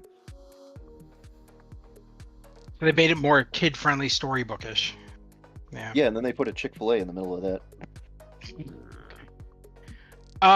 Yeah. Again, I miss when they were Paramount, because at least then I could auction off my sister to a Ferengi. Yeah. I mean, I used to walk around that place just feeling safe as hell because I was always surrounded by Klingons. I mean, you displayed a new rule of acquisition. Family is good for business. You just don't have to say how. Yeah, but I think they would. That's true. I think they would kind of frown on just giving her away. I mean, Yes. you should always make a profit. My sister is a lot younger than me, so well, not by too much, but she's a bit younger than me, so she did not like that when I said that to the Ferengi. She was pretty upset. I mean, technically that does go hand in hand with another Ferengi rule of acquisition. Because they can make more profit by getting her for free and then making the profit. Yeah, but I mean, as far as the person who's just giving her away, well, he doesn't have the lobes for business. I just want to say that I love how we're having semantics about auctioning off my sister to a Ferengi. And we'll make it worse. This is where the podcast is going right now, really? Your sister is the lost leader. You eventually butter them up to buy your mom. That's so funny. There you go. Look, you've played Cards Actually, what you do with us. You start out with the sister, then you work your way up to the mother, then you finagle your way into a marriage contract, which gets you half the business. That's how you do it. Mookie's I'd like to philander.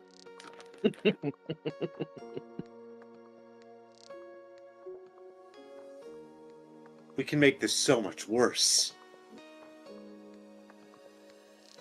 I mean, the difference is when we're weird and kind of homicidal and vaguely morally flexible, we at least do it for cartoonish effects.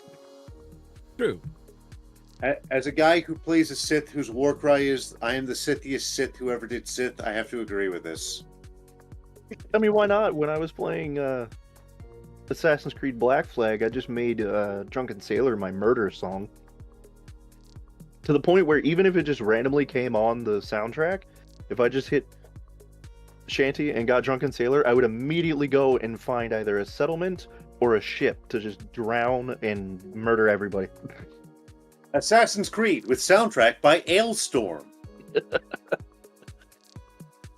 I swear, back in the day, I swear up and down that iTunes knew what I was playing and would play songs associated with it.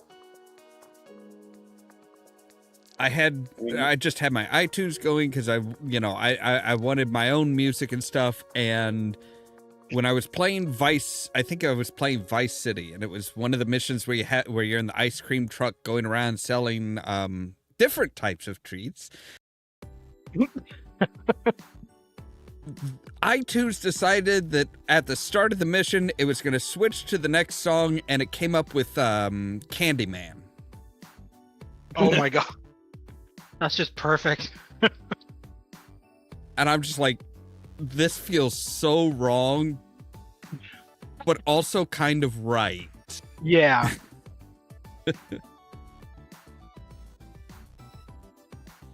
So are you planning on getting a GTA 6 when it comes out, Olav? Probably. Yeah.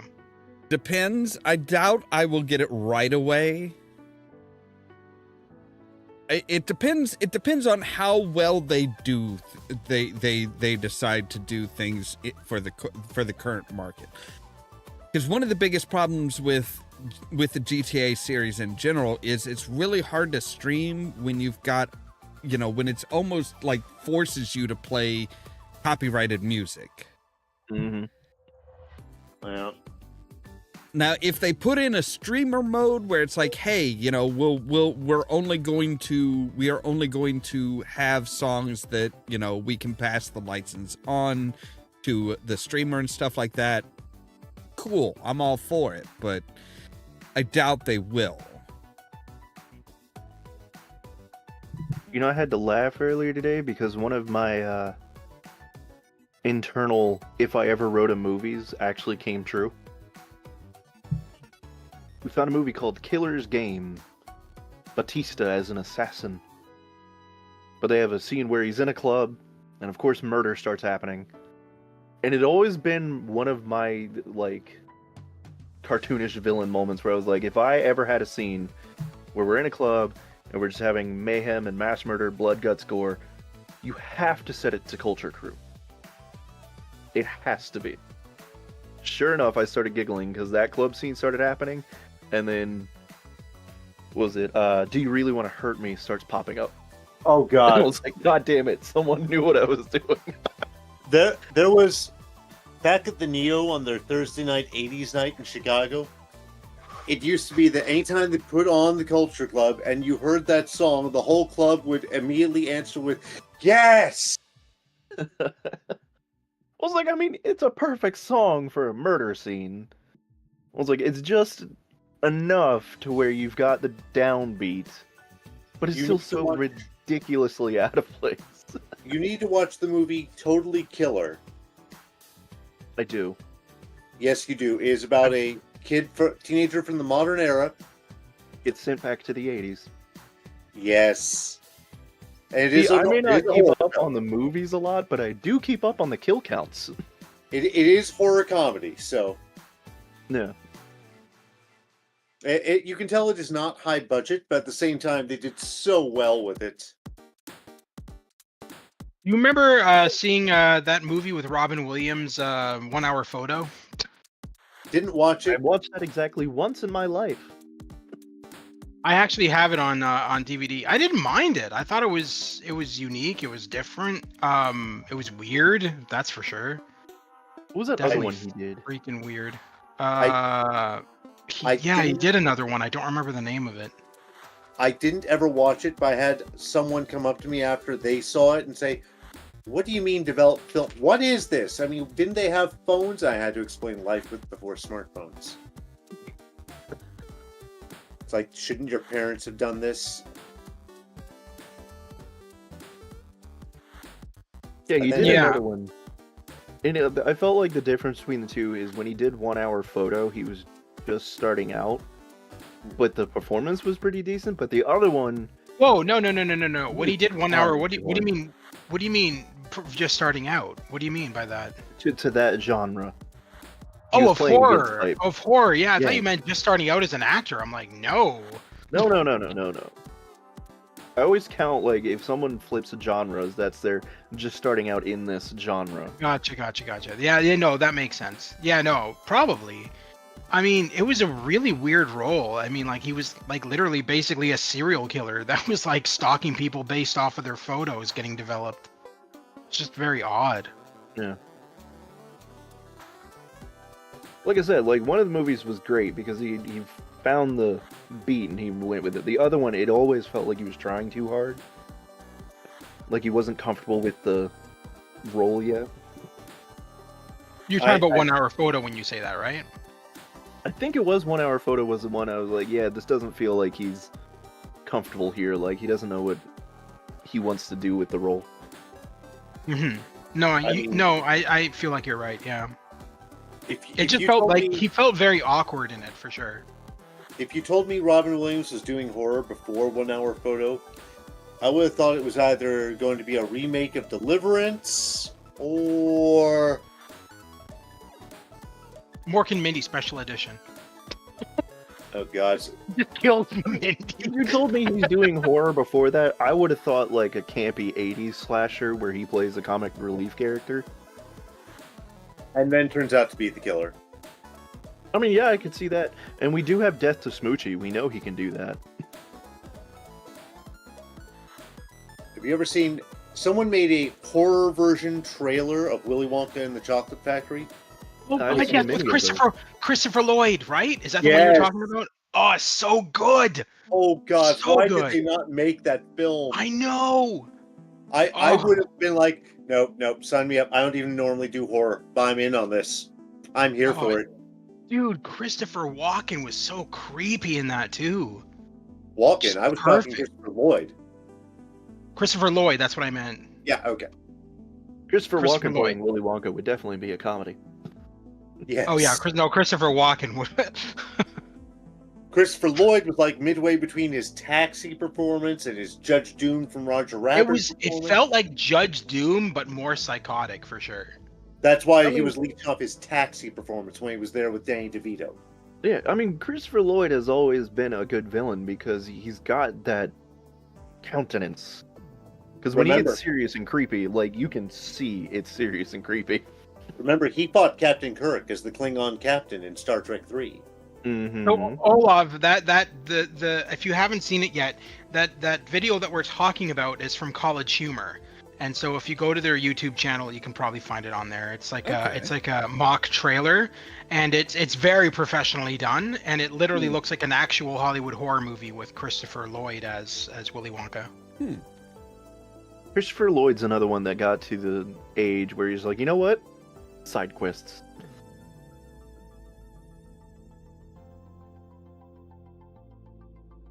I laughed that he actually devoted so much time in finding the original DeLorean, or at least as close to the original as they could get. Well, he's a huge fan of Back to the Future, right? I mean that movie made his career basically. I mean, they're still like, I mean, I feel like Michael J. Fox is just going to continue going to these conventions until the day he dies. Because I mean, like, he is literally just, I don't know. Like, I saw a recent video of him at a convention, and he, right as they were closing up the panel, he stood up and he said, "I just want to say that I love each and every one of you. You're like my family." And he did this whole speech, and it was really touching, and I'm like, damn, you can tell that this guy loves going to conventions. Like, he's made it his goal to meet all of his fans before he dies, guaranteed, because like it was just such a heartfelt speech that he gave about how much he loves everybody and how much he considers his Back to the Future fans like his family, and that was really nice. So apparently somebody found out that starting next year, at January of next year, Betty Boop goes into public domain. Oh no! How long do you think it's going to be before they God. do a 1.5 horror seconds. serial killer movie? It's already in the works. I guarantee you, somebody's already writing the script. Well, maybe not. I don't know. I do know that it's probably not going to be long at all before they make a game out of it. I mean, Here's the question: we've had Blood and Honey twice. We've had Peter Pan. We've had Steamboat Willie. So how is Betty Boop going to become a serial killer? oh, don't forget Popeye. Yeah, that's right. That is the most recent one that came out. I wasn't sure if it So do you had think come they're out gonna yet make or her the- not, but it's and I know they're like, yeah, we're Yeah. Popeye's going to be Do a you think they're serial gonna killer make her a too. Standard slasher, or is she going to be like a 1920s gangster? Oh no, they're all slashers. That's what they do. The moment that something goes into public domain, that's the first movie that anybody comes out with is a slasher horror. Slasher, but even slasher villains don't always end up as slashers. Oh no, they all look at the ones that you listed. They're all slasher films. No. What I mean is like, okay, Winnie the Pooh is definitely a slasher. He likes the bladed weapons. He likes to get up close and personal. But then they made Steamboat Willie, and he was an eldritch abomination.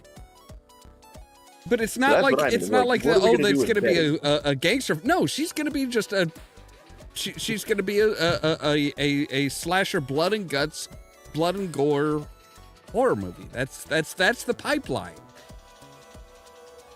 No, I wouldn't mind it being suspense with her just being a killer no one suspects. That's what I was about to say. Let's rephrase the question. What type of slasher are we expecting her to be? Jason's mom. No. They're not going to do that. We're talking something they actually are going to make. They can't bring in outside I stuff. know. I'm saying no one suspects Jason's mom until the end. No, I don't think they would do that. Because it's got to be focused on her. Yeah, Betty's the draw of the movie. It's like when they made the Banana Splits movie. You didn't go for the assholes that they were murdering. You went for the Banana Splits.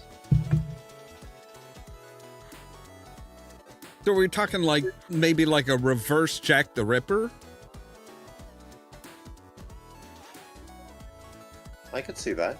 Where everyone knows it's Betty, but they don't know who Betty is? No. I mean, well, kind of, yes, but it's more, the Betty Boop killer, this promiscuous person somewhere in the city that lures men in, posing as a prostitute, and kills them. Yeah, that could work. Although if they do any explosives, she sets a bomb and doesn't do boop boop ba-doop, I'm gonna fucking murder someone. Oh no, she's got to say that like right as that's like what she says while she's killing them. They're gonna make it that's gonna be their suspenseful trailer line, where she's just standing behind somebody. Mm-hmm. Reminded of You've Got a Friend in Me. Sorry. The How It Should Have Ended group did their version of Ultron. It's, Ultron does his quote from Pinocchio, "There are no strings on me." And the Avengers all back off because, "Oh, you think that's bad? You've got a friend in me." And he starts just going one by one through every film, making the tagline creepy as hell. With the occasional bit of Thor saying, No, that one's more funny. I mean, Ultron would have been great with You've Got a Friend in Me, because he did start out as a Stark suit. Yeah. Oh, God. He just opens up and reveals, like, Clint's corpse or something.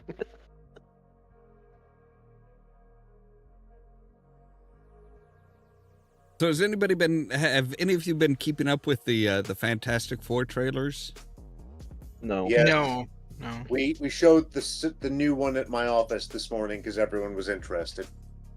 Since they remade it the first time, I got irritated. Then they put Miles Teller in it, and I was like, no. Now, this one is actually looking like it's going to be a good film. Like they're kind of doing what they did with a lot of the later Marvel stuff, where it's like they're not retelling the origin story. Good. They're starting off with the Fantastic Four is a known entity in this section of the multiverse. They have been influencing the architecture and technology for a while. Everybody knows them. They know their powers and stuff like that. So it's not like, it's not going to be like the others where it's like, oh, so we've got these powers. How do we use them and like take up a quarter of the runtime with that bullshit? That's why I liked the Spider-Man game that Insomniac did, because the first one, because they didn't rehash Spider-Man's origin story for the umpteenth time like every other game had always did. They were just like, no, this is like Spider-Man is almost 30 years old, He's been Spider-Man for a while. That's literally how they introduced the character. And I think that's why the Tom Holland Spider-Man works so well, is they didn't have to, they weren't like, oh hey, yep, we're taking it right back to where he gets bit. It's like, no, it's they already did it twice. Don't tell the origin story a third time.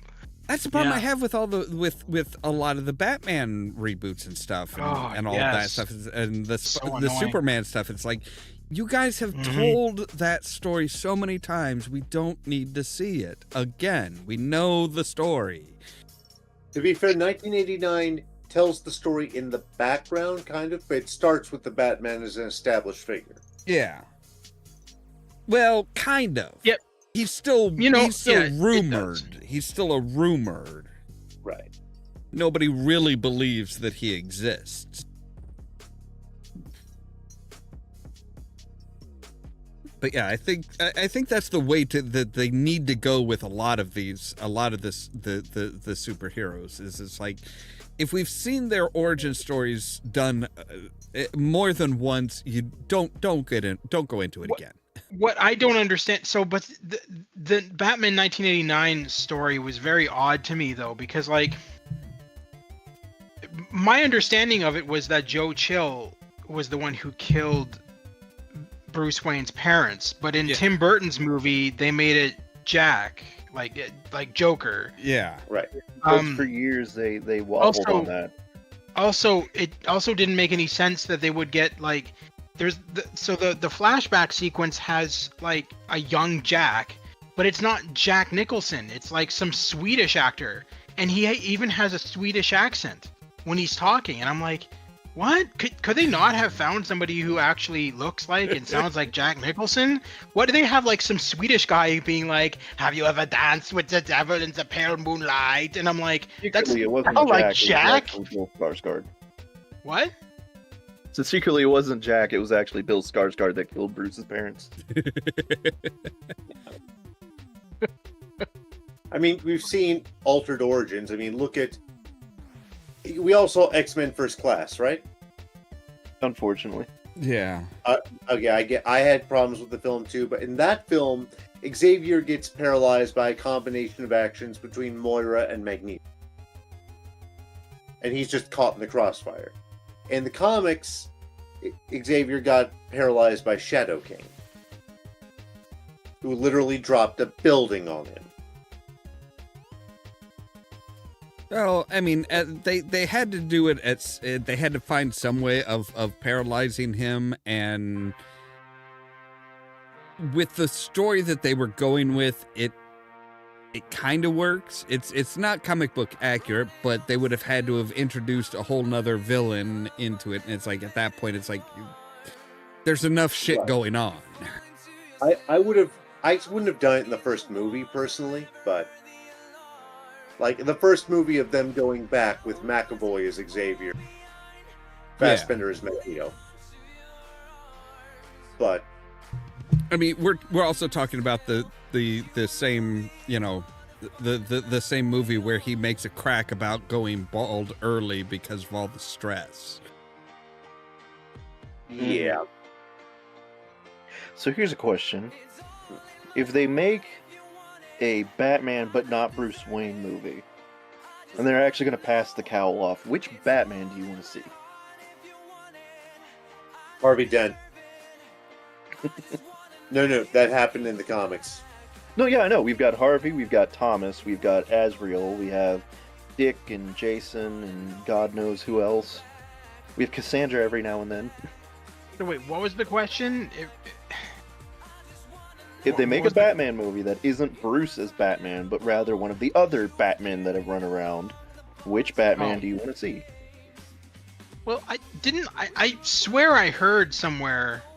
Oh no, it's a game. Never mind. Okay, no, never mind. I heard that Rocksteady is making a new Batman game that is going to focus on Batman Beyond. So it's going to have Terry McGinnis, as Batman now. Does that count as not being Bruce that's actually Batman, though?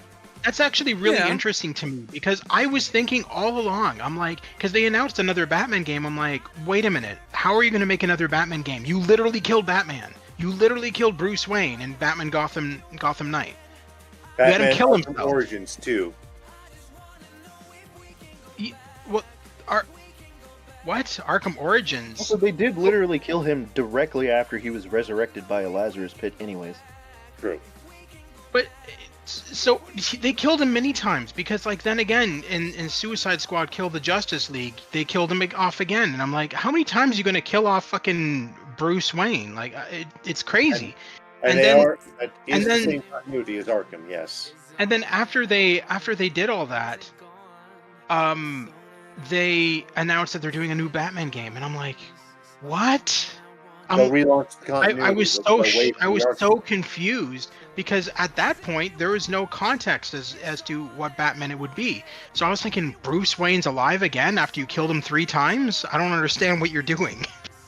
And then once I found out that it's Terry McGinnis that they're bringing in, I'm like, oh, that's kind of cool because we've never played a Batman game with Terry McGinnis. So I'm actually excited for that. And it makes sense because all along when they were doing their Batman games, they said, Rocksteady always said, the only person we ever want to play Batman is Kevin Conroy. Well, he's dead now, so what are you gonna do? I mean, you're not gonna add AI. What? Get Adam West. He's dead too. You would think that Adam West wouldn't come back from the grave for the chance to play Batman again. I'm going to concur with Aiden here.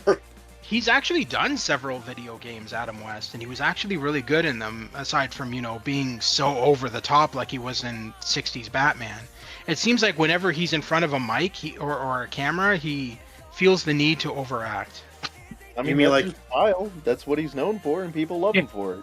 You mean like him and William Shatner did combined, when William Shatner did the animated version of You know what? I found that so funny. I'm so glad you brought that up because in that movie, that Batman animated film, did you notice how when he was Harvey Dent, they animated him to look like Shatner circa Star Trek original series era?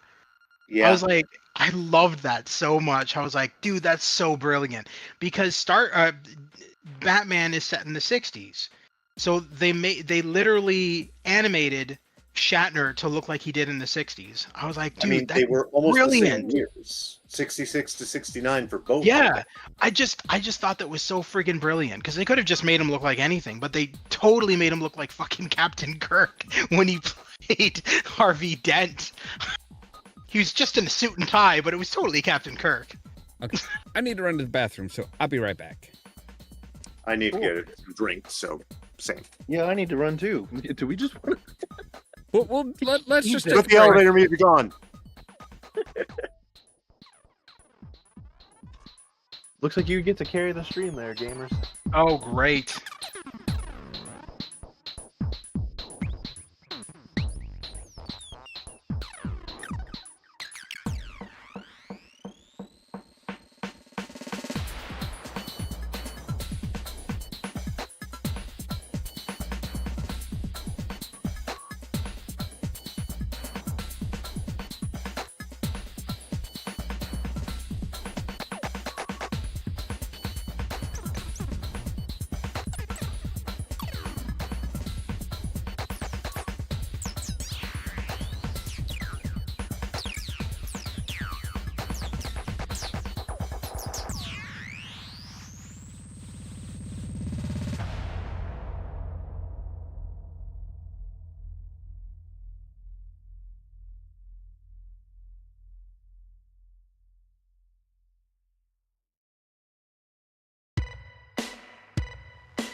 Okay, I'm back. Welcome back. I was beginning to wonder if you had, like, if everybody had gone off, but I guess it was just you stuck No, around. I muted myself because Okay. I don't know what to say when I'm by myself. I know what you mean. Yeah. But yeah, no, I am looking forward to that Terry McGinnis game for sure. I don't know when the hell it's coming out. I know that Rocksteady did say that after the failure that was the Suicide Squad game, that they're no longer going to be making online games. They're only going to focus on single player. That's good. It's, yeah, I mean, that just... No, it's terrible. But I mean, it was free on PlayStation Plus, I think like month before last. And so I did download it and try it since it was free. And honestly, the story wasn't bad at all. I didn't mind the story at all. I find that some of the gameplay choices were a bit odd. But I didn't hate the game as much as I thought I would. So I don't think it deserved the hatred it got, personally, but you know, it is what it is.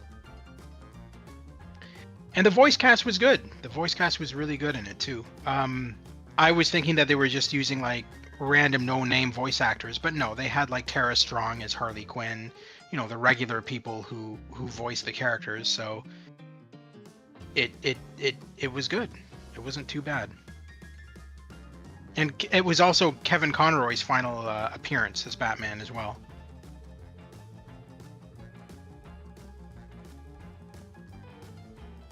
I think one of my favorite parts in the game...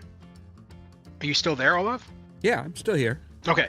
One of my favorite parts in the game, not giving away any... I don't know if you're ever going to play it, but one of my favorite parts in the game is where you're going into this museum of Batman that's in the city. And I forget who you're playing as. I think you play as Harley, and you're going through this museum of Batman. And as you're going through it, you're clicking on these panels and you're hearing narration about like the life of Batman and all the criminals he's taken down and everything. And as you're doing this, the electricity goes out in the building, and then you're being hunted by Batman.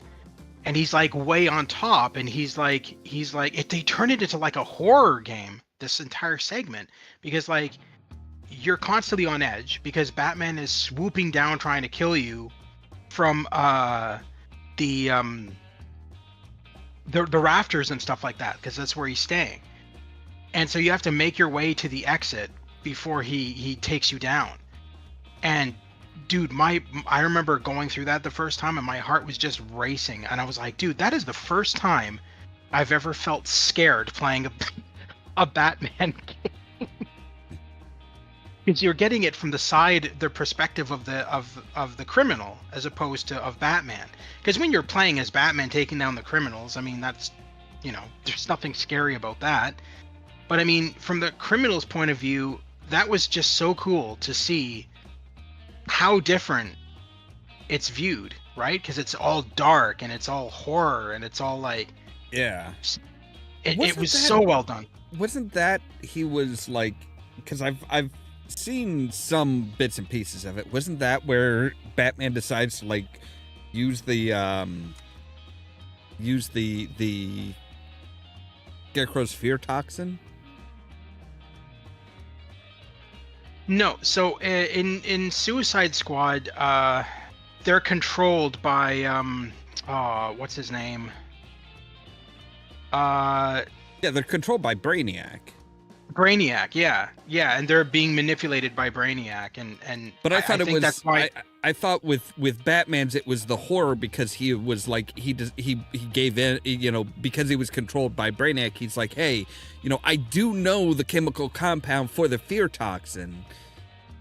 You might be right. I don't. It's been a while since I played it, but you're probably right. All I know was that like just everything about that scene just blew me away. I was like, that's the first time I've ever, you know, seen the opposite side of the coin and seen from a criminal's perspective how they feel when Batman's hunting them, and it was just so well done.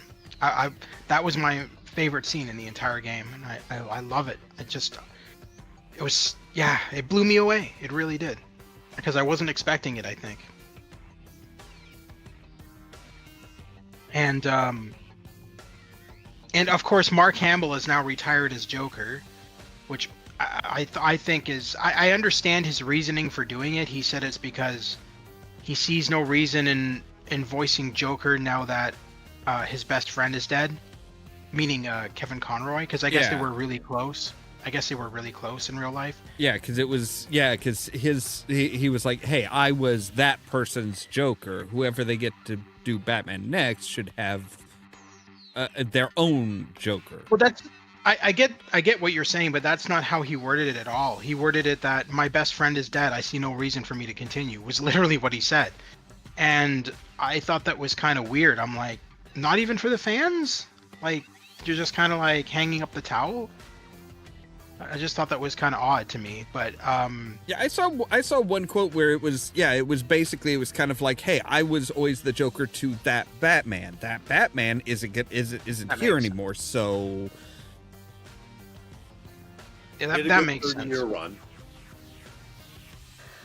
Yeah, I was upset when Kevin Conroy died because he was like the best Batman in my opinion. Even live action, he did a good job. I didn't wait. Live action? Hold on. He did one bit of live action as Bruce Wayne. Oh, in what? I believe. Hold on. I think it was in Batwoman, but let me double check that. I think so. Yeah. I was gonna say I figured it would probably be the CW because they did like a big multiverse thing. I'm actually surprised that Michael Keaton came back as Batman as well, because I remember him always saying, I'll never come back as Batman. I never want to play that character ever again. And then suddenly he's back as Batman. And I'm like, what? Whatever happened to never playing the character again? Okay, so it was Arrowverse continuity. Yeah. So yeah, the CW.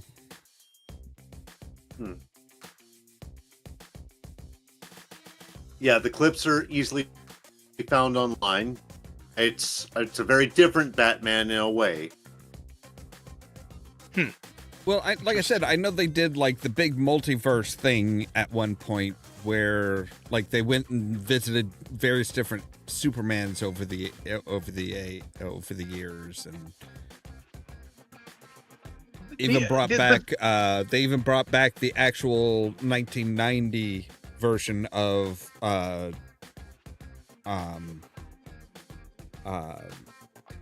Ship's TV Flash. Oh, one where Mark Hamill played a live action. Yeah, where he played the Trickster. Yes, he did, and he would later play the Trickster again animated. And he played it again in the CW Flash. Yeah, no, he was the so the original Trickster back in the original Flash with John Wesley Shipp as Flash. That was my favorite Trickster because he was so psychotic in that. I remember like the one episode where he's like he captures this one girl and he's like talking about how he's gonna chop her apart with a chainsaw. I was just like, what? What is this? Because just keep in mind, this show is like airing in the early '90s, and I'm like, damn, like he's sitting there with a chainsaw revved up in his hand, and he's talking about chopping her apart. I'm like, damn, that's one hell of an entrance. But I actually liked that series. I remember Denise Crosby was on that show as well. Oh, wow, I forgot that. Yeah, she was a guest star. She played as a detective. And also, what's his name? Walter White. Bryan Cranston. Yeah, he played a mafia crime boss in that series. He was a special guest star. I think Adam West was on it too. I swear Adam West had an appearance on it too. That's not surprising. I mean, he was also in the animated Batman back in the day alongside Conroy for one episode. Yeah, I know. I know. I have all of the Batman the Animated Series on Blu-ray. He was in the episode. The Gray Ghost. Yes, he played the Grey Ghost. Yeah, that's it. hmm That series was brilliant. That's one of my favorite. That is one of my favorite series. Now, the odd question that I always thought and never thought to find an answer for is when Kevin Conroy voiced Batman in the myriad of games from Rocksteady, he didn't use the same voice that he used in the animated series. So in the animated series, when he played Batman, he had a kind of a raspy voice that he used for Batman, and then when he was Bruce Wayne, he used his normal voice. In the Rocksteady games, he never did that raspy voice as Batman. He just did his normal speaking voice, and I always wondered why. Because they kept I thought on. it was the other way around. I thought he never did his old Bruce Wayne voice, even in the brief time in Arkham City where he is Bruce Wayne. No, he always does the Bruce Wayne voice. So in Batman the Animated Series, he had a very rough, great gravelly voice that he would use for Batman. It was like deeper and more raspy. I don't know how to say it other than that. It was like kind of almost menacing in a sense. But in the Arkham games, no, he just used his normal speaking voice that he would use for Bruce Wayne as Batman, and I was like, it was odd to me. It was odd to me because when that game first came out, Rocksteady was touting it as being, whoa, this is the first game you'll ever play where you're actually playing as Batman from Batman the Animated Series. It's actually the voice of Batman from Batman the Animated Series. And then you hear the voice for the first time and you're like, I know that's Kevin Conroy, but it doesn't sound like his Batman. I have to confess, I literally have had the opposite experience. That sounded like his Batman voice. Like, I distinctly remember in my head his Bruce Wayne voice and his Batman voice on the animated series. And it was his Batman voice I heard in the games. And it was his Bruce Wayne voice when he briefly is Bruce Wayne at, again, beginning of Arkham City, that I found unrecognizable, even if he is trying to talk as him. I think it's that the fake voice he's trying for as Batman is easier to achieve than keeping his quote-unquote normal voice from altering over the years.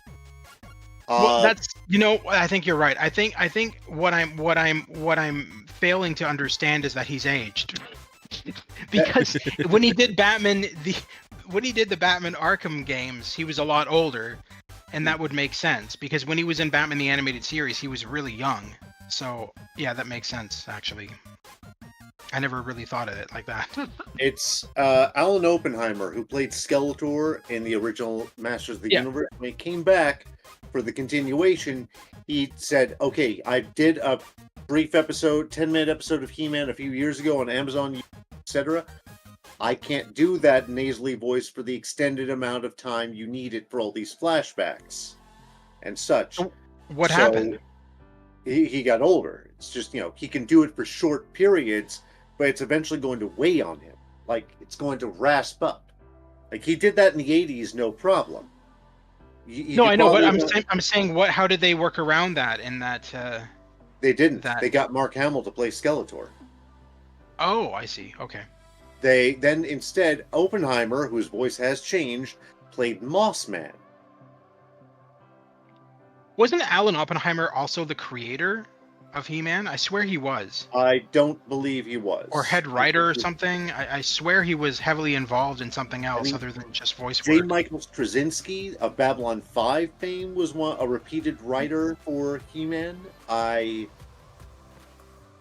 don't think Oppenheimer was, though. I could be wrong.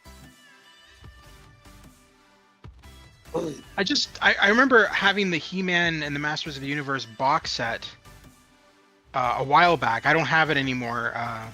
An ex stole it from me, but anyway, I used to have this big box set, and it was like the entire series of He-Man and the Masters of the Universe, and it had like special features with like interviews and everything.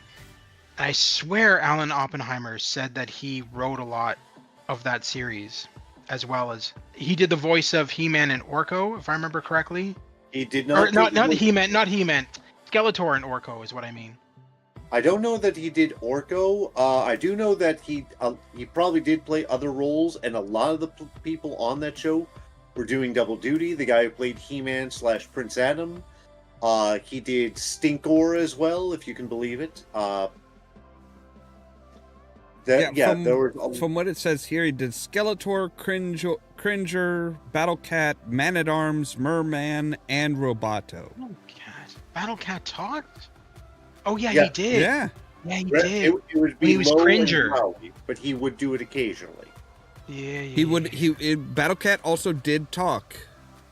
When he was Battle-Cat form Cringer, of when he facial. was No, Cringer, he talked. as Battle-Cat. He did. It wasn't It was- often, but yeah. It was rare, but he did. You might also be mixing Skeletor's equivalent, Panther. Never talked. No, I knew that. Okay. Because Panther was a normal panther. Hey, I honestly, a lot of people thought that series. A lot of people from that I grew up with thought that series was lame, and that anybody who watched it was a loser and everything like that. And I always thought to myself, that series was so cool because like it was like almost like Conan meets the future, because you know what I mean. They all had like laser guns and they were like flying around on flying ships and stuff like that. But it's in like a medieval setting. I thought it was so brilliantly written. You have to remember that Mattel was going to make Conan toys. They lost the license, but they were already doing the molds. And that's how we got the very Conan-like He-Man. It's kind of like the way... Did not know that. It's like the way Blizzard was about to do the license Warhammer and Warhammer 40K, but specifically the fantasy stuff. And when it fell through and they had the orc models, it's like, well, Warcraft was born. That's freaking awesome. Same kind of thing happens. When IP, but that's how fingers gotta do something with the assets. Yeah, for We sure. always end up back on 80s cartoons. Because we just we're talking about nerds. Brave Star on Tuesday. We're the geeks of the Vortex. Damn it! Yeah, I was gonna say that was our childhood. Strength of the bear, speed of the puma. But yeah, no, that's cool. But that's how I always viewed He-Man. I was like, dude, the writing to me was awesome. I mean, it was hokey because it was like an 80s cartoon. It was not if I remember correctly, they didn't even have a big budget for that series either. Look, that series had its main turning point in the Christmas special. When we hear those immortal unlike words... Star Wars. No. This went beyond that. We hear those immortal words as Skeletor lies wounded on the ground. I don't know what's come over me, but I must save the children. And he goes up against Horde Prime to save 2 Earth kids. I prefer that. I don't want to be nice. I want to be evil. Don't worry, Skeletor. Christmas only comes once a year. Just like Santa. And he just says, thank goodness. I think it was funny that you were part of our on-stream oh shit furry moment.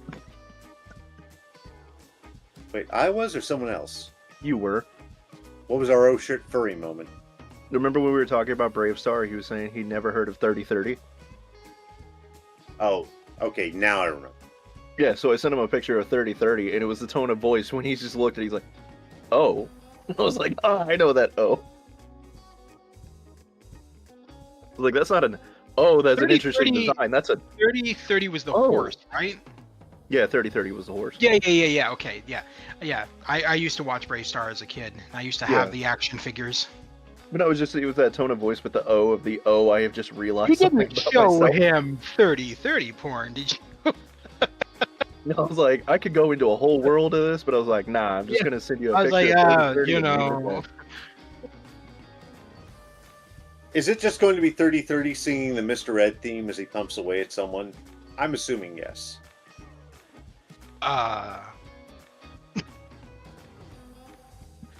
We're not gonna get into it. We're just But really you will. not. Anyway, Put it this way. You might be able to give people nightmares with your tabletop and D&D and everything. Mhm. With the amount of Rule 34 and porn that I have exposed myself to willingly, I can give you nightmares that will make Oh, that look bad. Yeah. That Traumatized for sounds life. like a challenge. If you wanted to be, I'm sure.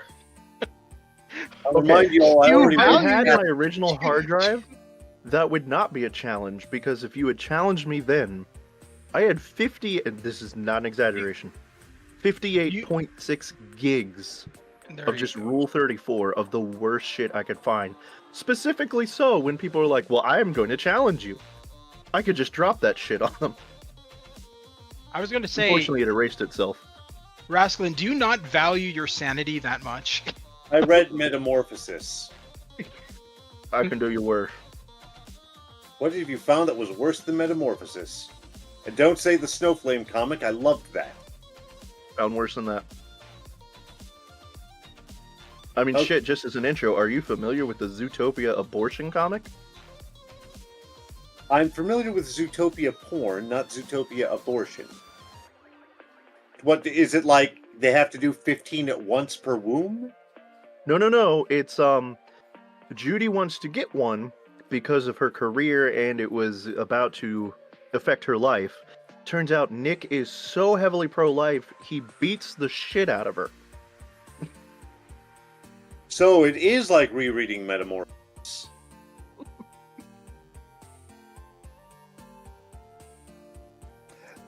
Hey audience, do not go look up the Metamorphosis manga. You have been warned. Don't look up anything that we're talking about in this section. It's true. No. And this is Like, this this is is where the Gas shallow end of Giant the pool. apparently just walked in, and they're like, what the fuck did I just walk into?" Yeah. Nothing good, Okay. yes. Go ahead, nothing good. I almost said nothing good, Carlos. You've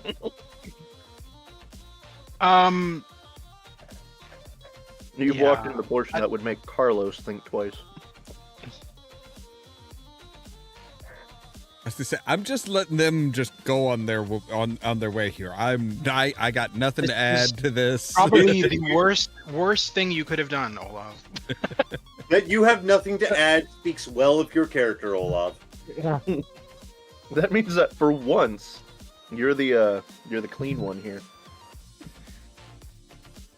It had to happen eventually. Mm-hmm. Yeah, but isn't this eventually? Haven't we been doing this for like 3 years? Well, no. What we mean is, like, this particular one had to happen eventually. But he knows better than to challenge me when it comes to weird fetish porn and violence, because he's seen what happens when you do that. Yeah, just no. He once saw me take on like a room full of people. I think it was 6 at the time. And they all challenged me, like, there's no way you can find porn that will make all of us just go silent and think worse. And I was like, challenge accepted. I mean, I don't really value my sanity. Hmm. Again, I just dropped a new one on you that I think you will find disturbing tonight, and that was the Angel Engine.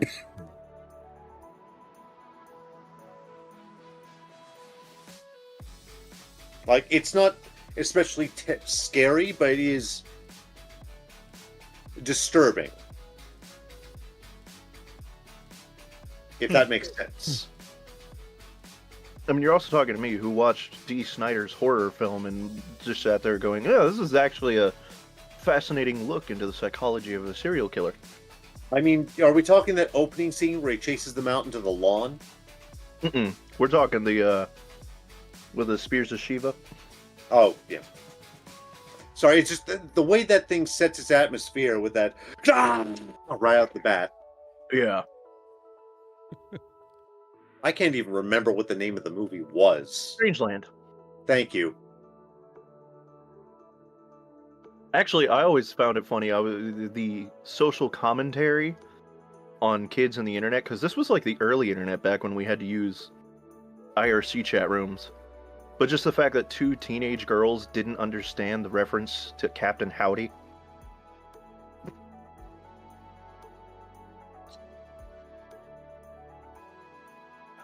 Now I feel old. I take the silence that only 2 of us got that reference in the first place.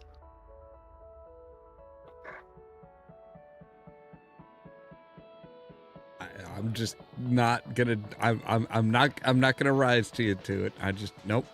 No. Like that's a part of the movie. Is they get messages from a user called Captain Howdy, and they're like, "What kind of name is that?"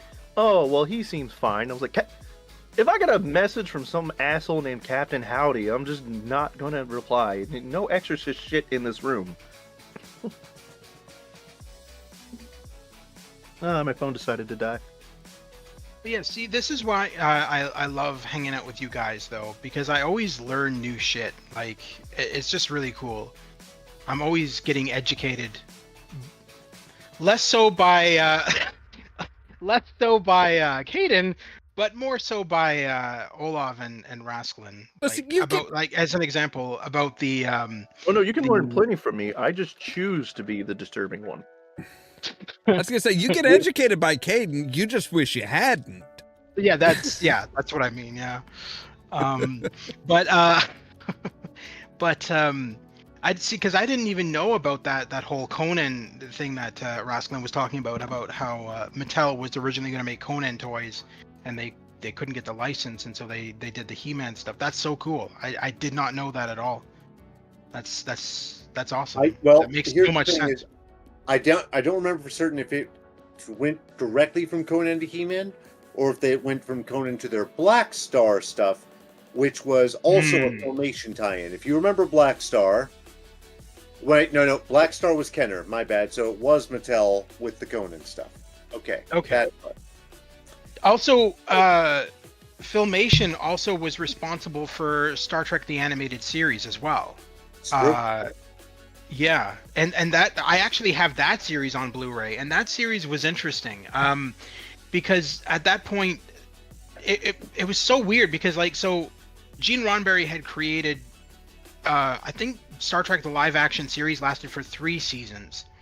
Yeah. But Gene Roddenberry had written 4 seasons, so he had an entire script of episodes that he had written for but weren't used because I forget who it was at the time canceled the series, and he couldn't find any other networks who wanted to pick it up. So he decided to do it animated, in hopes that a network would pick it up, and a network ended up picking it up, and then he just finished the 4th and final season in animated form. And I thought that was really cool. It was different, it was unique, and I actually enjoyed it. Now, interestingly enough, George Takei, not George Takei. Walter Koenig didn't want to be a part of the series, but yet he wrote episodes. Or he directed episodes of the series, of the animated series. So they replaced Chekhov with Lieutenant Mores, and so she was the crew member opposite Sulu at the con and helm. She was the cat one, right? Yeah, she was the cat. Yep. And honestly, it was really good. I didn't mind it at all. I thought all of the voice cast did a stellar performance. I felt the same way when they did the video game, or the PC adventure game, Star Trek 25th Anniversary and Star Trek Judgment Rights. I have my entire cast anniversary still on 3.5-inch floppies. Yeah, I do too. Did you ever notice that they're on GOG?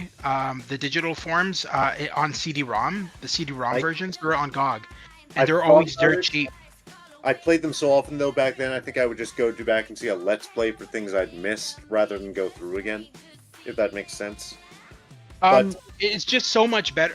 Honestly, I agree with you to an extent, but the CD-ROM version is just so much better with hearing all of the actual sound effects and music from the show and having the entire cast doing the voices of the characters. Like it's amazing. And they didn't just, they could have just turned in shit, performances, right. But they didn't. Even Shatner sounds so enthusiastic.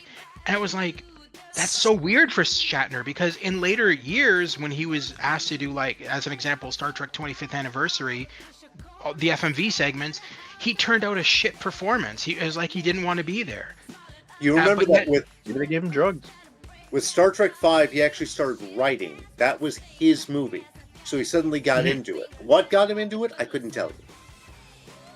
I feel like it was Leonard Nimoy. Leonard Nimoy probably, because I know how close he was to Leonard Nimoy off camera, and I bet you Leonard Nimoy had talks with him and stuff like that, and said, you know, you're a part of this massive franchise. You have fans all over the world. Leonard Nimoy seemed to always put him back on track all the time. Even if the rest of the cast wanted to put a phaser to Shatner's head. Oh yeah, totally, yeah. But if we were talking about Filmation, I had a brief memory blurb, and I thought Filmation eventually diverted from the style that they had in both Star Trek and He-Man, She-Ra, Brave Star, Black Star, etc., and Fat Albert. Remember, that was them too.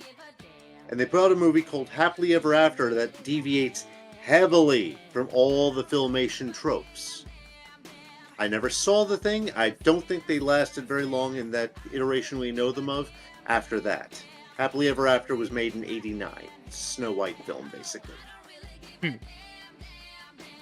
But yeah, no, so yeah, going back to what I was saying about judgment rights and everything, I don't know, I just thought those point and click adventure games were so freaking good. Like, I mean, they had the entire essence of everything original series Star Trek, and then they were written, the scripts for them were written by DC Fontana, who was one of the original writers of the original series back in the 60s. So she came on as like head writer for those games, and the scripts were just so good. And then they brought back like characters, like celebrity, or not characters, they brought back the original guest stars as well. So like the original actor who played Harry Mudd on the original series, he came on and voiced Harry Mudd in 25th anniversary. And then in Judgment Rights, the actor who played Trelane came back to voice Trelane. And I'm like, damn, dude. So not only did they get the entire cast, but they also got the fucking celebrities guest stars from the original for the original live action series from the 60s. I was just like, they didn't, the best part is they didn't sound old. That's the thing that blew me away the most. Because when you replay them in CD-ROM, they don't sound old. They literally sound like they're trying their best to sound as young as possible, and it worked. Even Shatner, like, they all sounded like they were just at the prime of their life. And even McCoy, like DeForest Kelly, I mean, he could have just hammed his performance, but no, he was it's exactly like he was on the original series. He was like, yeah, Spock, you green-blooded Vulcan. He's just like, you know, he was always like, I don't know. It's just, I don't know. That adventure game series to me is one of the best I've ever played. And it's a shame that Interplay no longer exists, because they always churned out really good PC games, whether it be Stone Keep or Star Trek, Realms of the Haunting, all of those games that they made, they were just always really good. Don't forget, they did the original Fallout games too. Oh yeah, of course, yeah. Who can forget that? The original Fallout games are good. I never had a problem with those games. I thought they were unique. Didn't you stream them at some point on your channel? Yeah. I thought so. Went Yeah. through I think the it was first last one. year, actually. Yeah, went through the first one, started to go through the second one, but it's just there were some bugs, and of course nobody's doing anything to update them or anything. I'm surprised you never tried Star Trek Judgment Rights and 25th Anniversary on your channel. I feel like you would have loved. Wait, the CD-ROM versions, the live action. When I didn't know the voice that. ones, yeah. I didn't. When the hell did you? I must have not been watching your channel then, or something. Was this a while back? Yeah, probably would have been a while back. I'm gonna have to look at those. It's gonna have to be more than 3 years, because I wasn't around for it. Yeah, you should go back to them again. Damn it, they're so good. You know, the addition of the cams has been making me laugh every now and then. Just because I love when they get on a tangent and you just see like Olaf staring into space and just me sitting here and munching on nachos. Yeah, I'm trying to remember how far back that was. I mean, I'm monitoring the stream. I could technically just go into your channel and check. Okay, another question I have for you then. Did you ever play Star Trek: The Next Generation of Final Unity? It was made by Spectrum Holobyte. I played it way back when, but I have not played it any on my channel. No. Oh my god, dude, that game is so good. You need to play that on your channel. That game was amazing. That was like a really good Star Trek adventure game. And having the entire Next Generation cast involved, ooh, it was so good. That's still one of my favorites as well. And that game's on GOG as well. It got a touch up so that it can run on modern systems.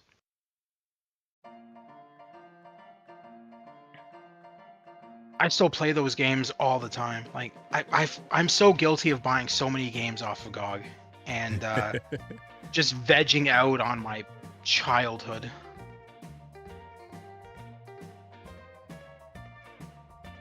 It was funny when I was getting the internet issues sorted out. So I'll give you a little interesting. So when I was 6 years old, the very first game well, maybe I was a little bit younger. I was maybe about 4 or 5. The very first game my dad introduced me to, long before Sierra, the very first Sierra game he introduced me to was Leisure Suit Larry at 6 years of age. That was weird. But the very first game he introduced me to was Alley Cat. Made by Bill Watterson. It was I'm sure you guys have heard of Alley Cat. I've heard of Bill Watterson. I've not heard of Alley Cat. I've never heard of Alley Cat. Very familiar. Well, Alley Cat is the only game Bill Watterson ever made. And it was like a side-scrolling game.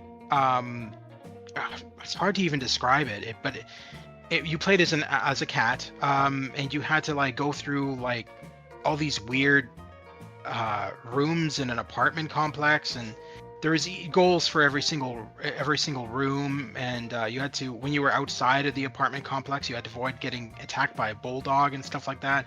It was like a very challenging game. So when my parents were here, I think it was like last week or the week before, when I was trying to get my internet issues resolved, and I was on the phone with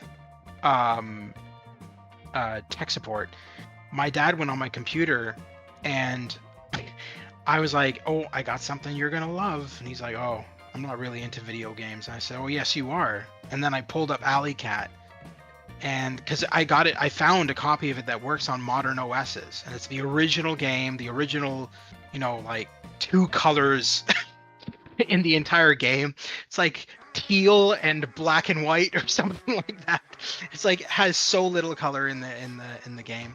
And I pulled it up with the horrible PC sounds,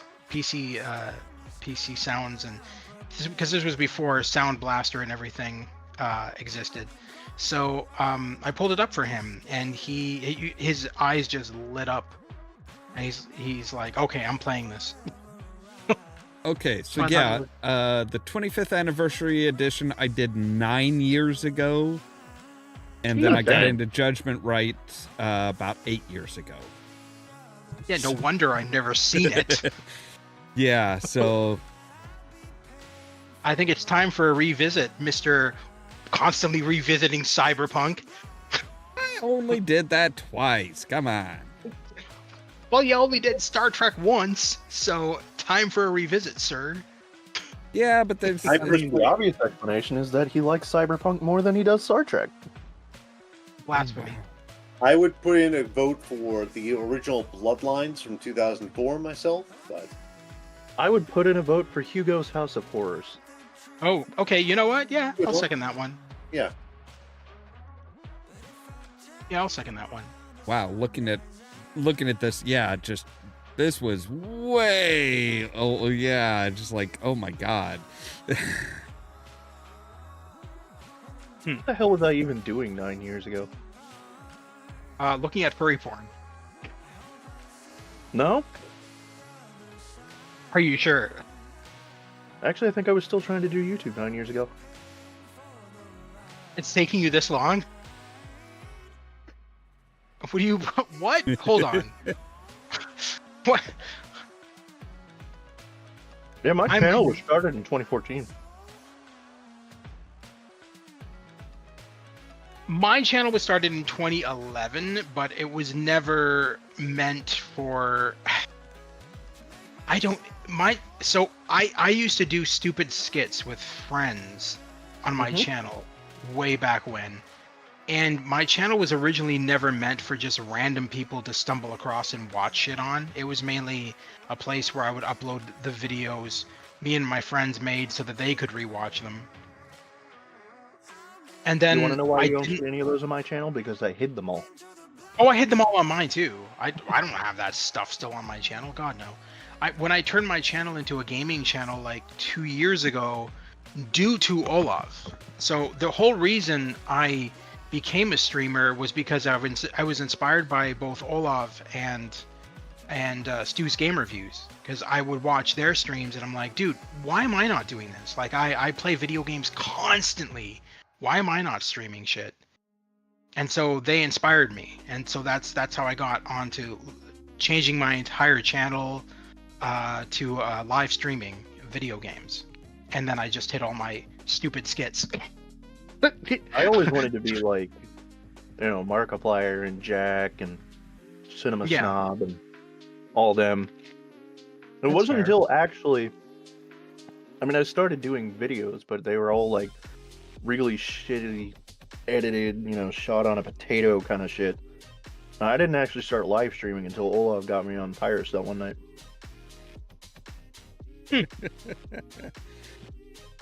So there we go. Both of us owe this to Olaf then. Yeah. It's less that he inspired me. It was more of he just finally got my ass motivated to do it. Still. Yeah, there's a But lot yeah, of games that I started way back when that it's like, yeah, okay, kind of got a little ways into it, and then it's like, nah, okay, kind of drifted away from them and stuff. And if you still have the progress saved on them, you should just restart that series, but don't start it over from the beginning. Just pick it up where you left it off. 10 years Last time I later. played this game was 12 years ago. Part 2 for all the people who are still alive to watch it. Jesus. Are you suggesting that if we stop watching a YouTube channel for more than a year, we die? No. I'm making a joke. I'm pretty heavy social media addicted, but I don't think I'm that heavy addicted. But yeah, that's I have that habit too, where I'll start a game, and if I'm not motivated enough to continue it, I won't. And I realized that I was doing that when literally I opened up my comment section on my YouTube today, and somebody left me a comment and said, yo, you were streaming this Dungeons and Dragons game like a month ago, and I'm waiting for part 2. Where the hell is it? And I'm like, oh shit. What was the game? It's a Dungeons and Dragons style game. It's hang on. Galaxy Galaxy of Pen and Paper. Oh. Have you never heard of that series? To offer gas a position. Okay, so basically, let me explain how this game works. So you create your own DM, and you create your own fighters for the game. You, as the DM, can create the story for your characters. So, like, as an example, if you feel like you need to level up, you can be like, oh, I'm going to spawn in these enemies. And it's just really cool. The entire premise of that game was so unique to me. And so they did multiple of the series. There's Heroes of Might and Heroes of Pen and Paper. Give me a sec here. I have them installed. I need to get the exact name for you. And if we're going back to when our careers started, I started DJing clubs and radio, specifically Over the Edge, under Wheels in 2001. I officially, almost accidentally, took over the show in 2008 because Wheels stopped showing up and I wound up becoming the perma sub for the show. As the three of you love D&D. You need to play these games because I'm telling you, the guys who I created actually these games, don't love D&D that much. the actual creators of these games are huge D&D fans. And so not only do they parody D&D, there's a lot of comedy in the games. It's very sarcastic and over the top silliness. Like as an example, like the DM in Galaxy of Pen and Paper, which parodies Star Trek and Star Wars, by the way, that one. He's DMing, and then suddenly his mom comes in, and the entire game just pauses. You're right in the middle of a battle, and then he's like, "Time out! My mom just walked in. God damn it!" And then they're like having this entire argument as you're waiting to go back into the fight, and I'm just like, okay, this game is just hilarious. I don't know. It's just you guys have to try it. I think you guys would have fun. Anyway, the names of the games. So the ones set in the medieval times are called Knights of Pen and Paper 1 and Knights of Pen and Paper 2. And then the Star Wars and Star Trek one is called Galaxy of Pen and Paper. Yes, Galaxy of Pen and Paper. I have all of them because I watched a friend of mine play them, and I'm like, I'm not really big into D&D. I'll be honest with you. And so I was watching my friend play them, and he's like, "Oh, you'll like them. They're a D&D," and I'm like, "Oh, D&D." And then I watched him play them, and I'm like, "These are freaking amazing." And so I bought them right then and there. I was like, "Okay, no, I need to get these games because I know I'd play the shit out of them." But as to why I didn't stream more of Galaxy of Pen and Paper, the guy was asking me recently, is I just kind of forgot. I ended up getting involved in other stuff, that newer games that came out, and then that becomes the habit. Is like once a new game comes out, I want to stream it when it's just new, so that I can get that viewership and everything like that. And then, all those other games that I streamed before that are waiting for a part 2 or a part 3, they just kind of get pushed on the back burner. And I don't realize that there's people on my channel that are like, I'm waiting for part 2. Where the fuck is it? Yeah, I think a lot of the stuff that I started and just drifted away from was when I was recording videos rather than live streaming. Mm-hmm. Yeah, and that's my problem, is that I'm live streaming it, and all these people are like waiting for a part 2 and a part 3, and they're like, "Is it going to happen before I die?" And I'm like, I hope so. Maybe. Yeah. That was my question last night when I started doing blueprints. I was like, do I want to live stream this, or do I want to record it? And I was gonna live stream it initially until I realized that, because I'm just jumping in and I know nothing about the game or the mechanics, it'd probably be easier to record it. Live streaming has its benefits over recorded video because people can't jump ahead to the good parts. Yeah. So they can't, if they want to see you play something, but their ADHD kicks in, their short attention span that everybody seems to be catering to these days is like, hey, I really want to see what they do with this part of it. They can't just jump ahead. They actually have to watch through it, so you get better watch time. But recorded has the benefit of you can edit. Yeah, and that was exactly what I was thinking. Was live stream would be my first choice, because that's just what I'm used to now, is live streaming. But I don't know anything about the game. I don't know the mechanics. So if I get stuck or something, or something doesn't work out, I don't want to be sitting here on stream trying to fix this for the next 30 minutes. I'd rather just be able to edit that out and be like, hey, look, here's the game. But at the same time, if you're struggling with something in the game and somebody's watching that knows the game better than you do, they can give you advice in real time. Well, I meant more like the audio's off or something. Oh, yeah. Well, you have to you have to kind of have somebody there watching, or go back afterwards and be like, okay, so what do I need to change for next time? I've had to do that a few times. I mean, hell, when it comes to blueprints, when I get back to the billiards room, I definitely would prefer having someone who knows math. Yeah. Doing math on a dartboard is fucking annoying.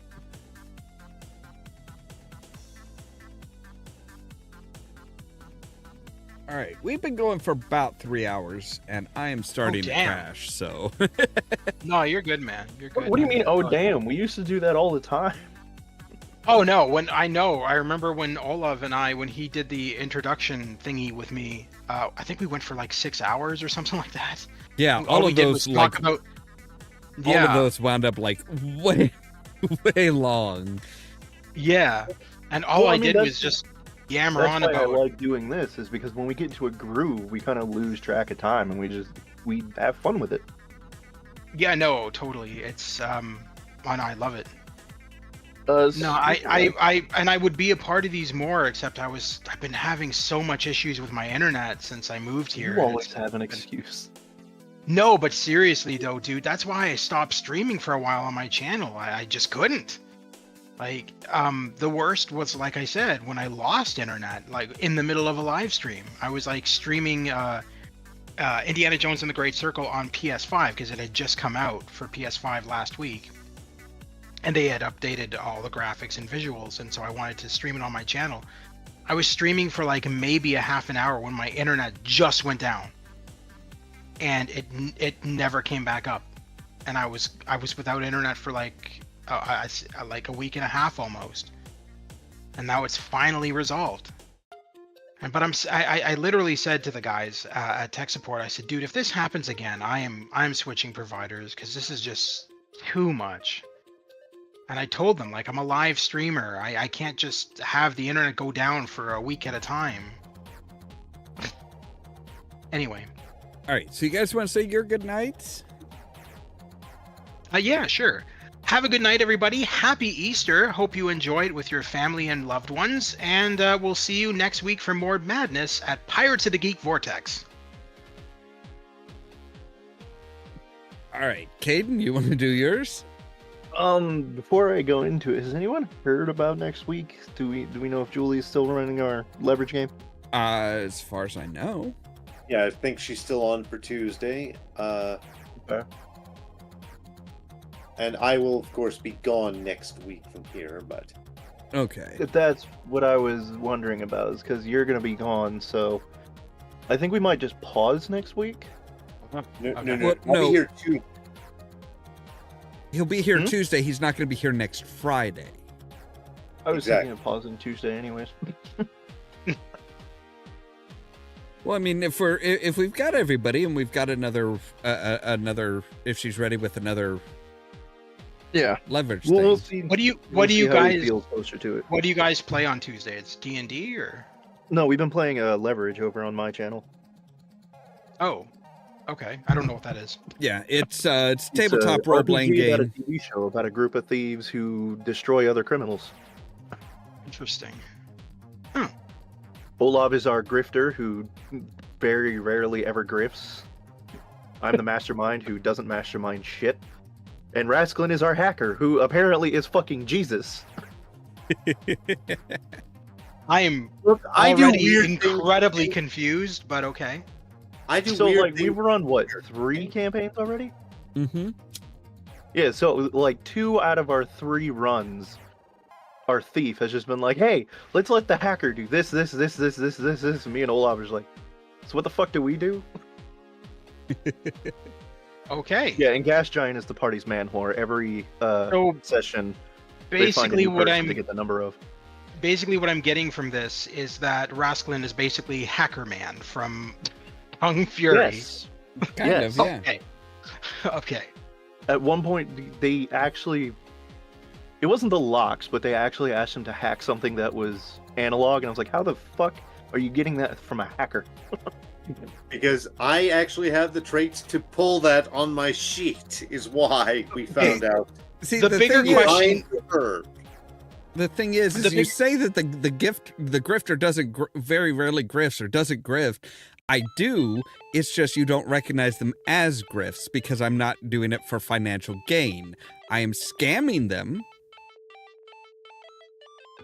The bigger question is, Rasclin, do you have a keytar that we can ride into the past? That wasn't a keytar. That was a keyboard. Was it? I thought it was a keytar. No, Are you it sure? was an old Commodore keyboard. No, wait, yeah, it was, and then he was holding on to the keytar. Yeah. That's what it was. Yeah. Okay, I'm so assuming that Rasclin hasn't seen Kung Fury, but he needs to. Oh, Right, anyway. it's on my list. anyway, the The outros. good nights. right. Yeah. All right, Aiden, are you done with yours? No, not yet. So, yes, everybody, next Tuesday we will be, as far as we know, we shall be running another episode of Leverage, so we'll see what our jolly gang of fuck-ups and thieves gets up to next, and whose number Carlos ends up with. And we shall see if, what was her name?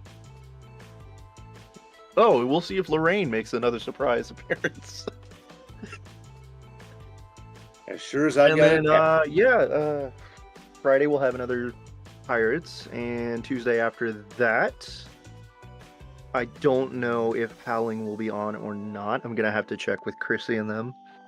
And I will go ahead and just keep churning out blueprints. And if you guys have any suggestions of games you want to see me play, go ahead and throw them on my Discord or email me if you happen to know my email from the descriptions, and I'll see you guys around. All right. Tomorrow night, Over the Edge on Community Radio for East Central Illinois, 1FM WEFT Champaign. Streaming online at new.weft.org/listen. Remember, I will not be here the weekend of April 25th and 26th on either Pirates or Over the Edge. However, over on WFT, we will have Noise Assembly playing in the Over the Edge time slot. Keep that radio tuned to 90.1 FM. All right. I think that's everything then. So yeah, I'll go ahead and do my outros, and I will see you guys later. Absolutely. Have a good night. As always, thank you guys very much for watching. If you liked the video, don't forget to hit the like button. If you're new here, don't forget to pod that subscribe button. If you want to be kept up to date of when we go live and stuff like that, make sure to ring the bell, but also check out the social media links down below. That's our Facebook page, our Twitter account, our Tumblr account, our Blue Sky account, and the permanent invite for our Discord server, where I try to make sure to notify you guys of when we go live and stuff like that. All that so that you can stay tuned for more from Olav Productions. Cheerio!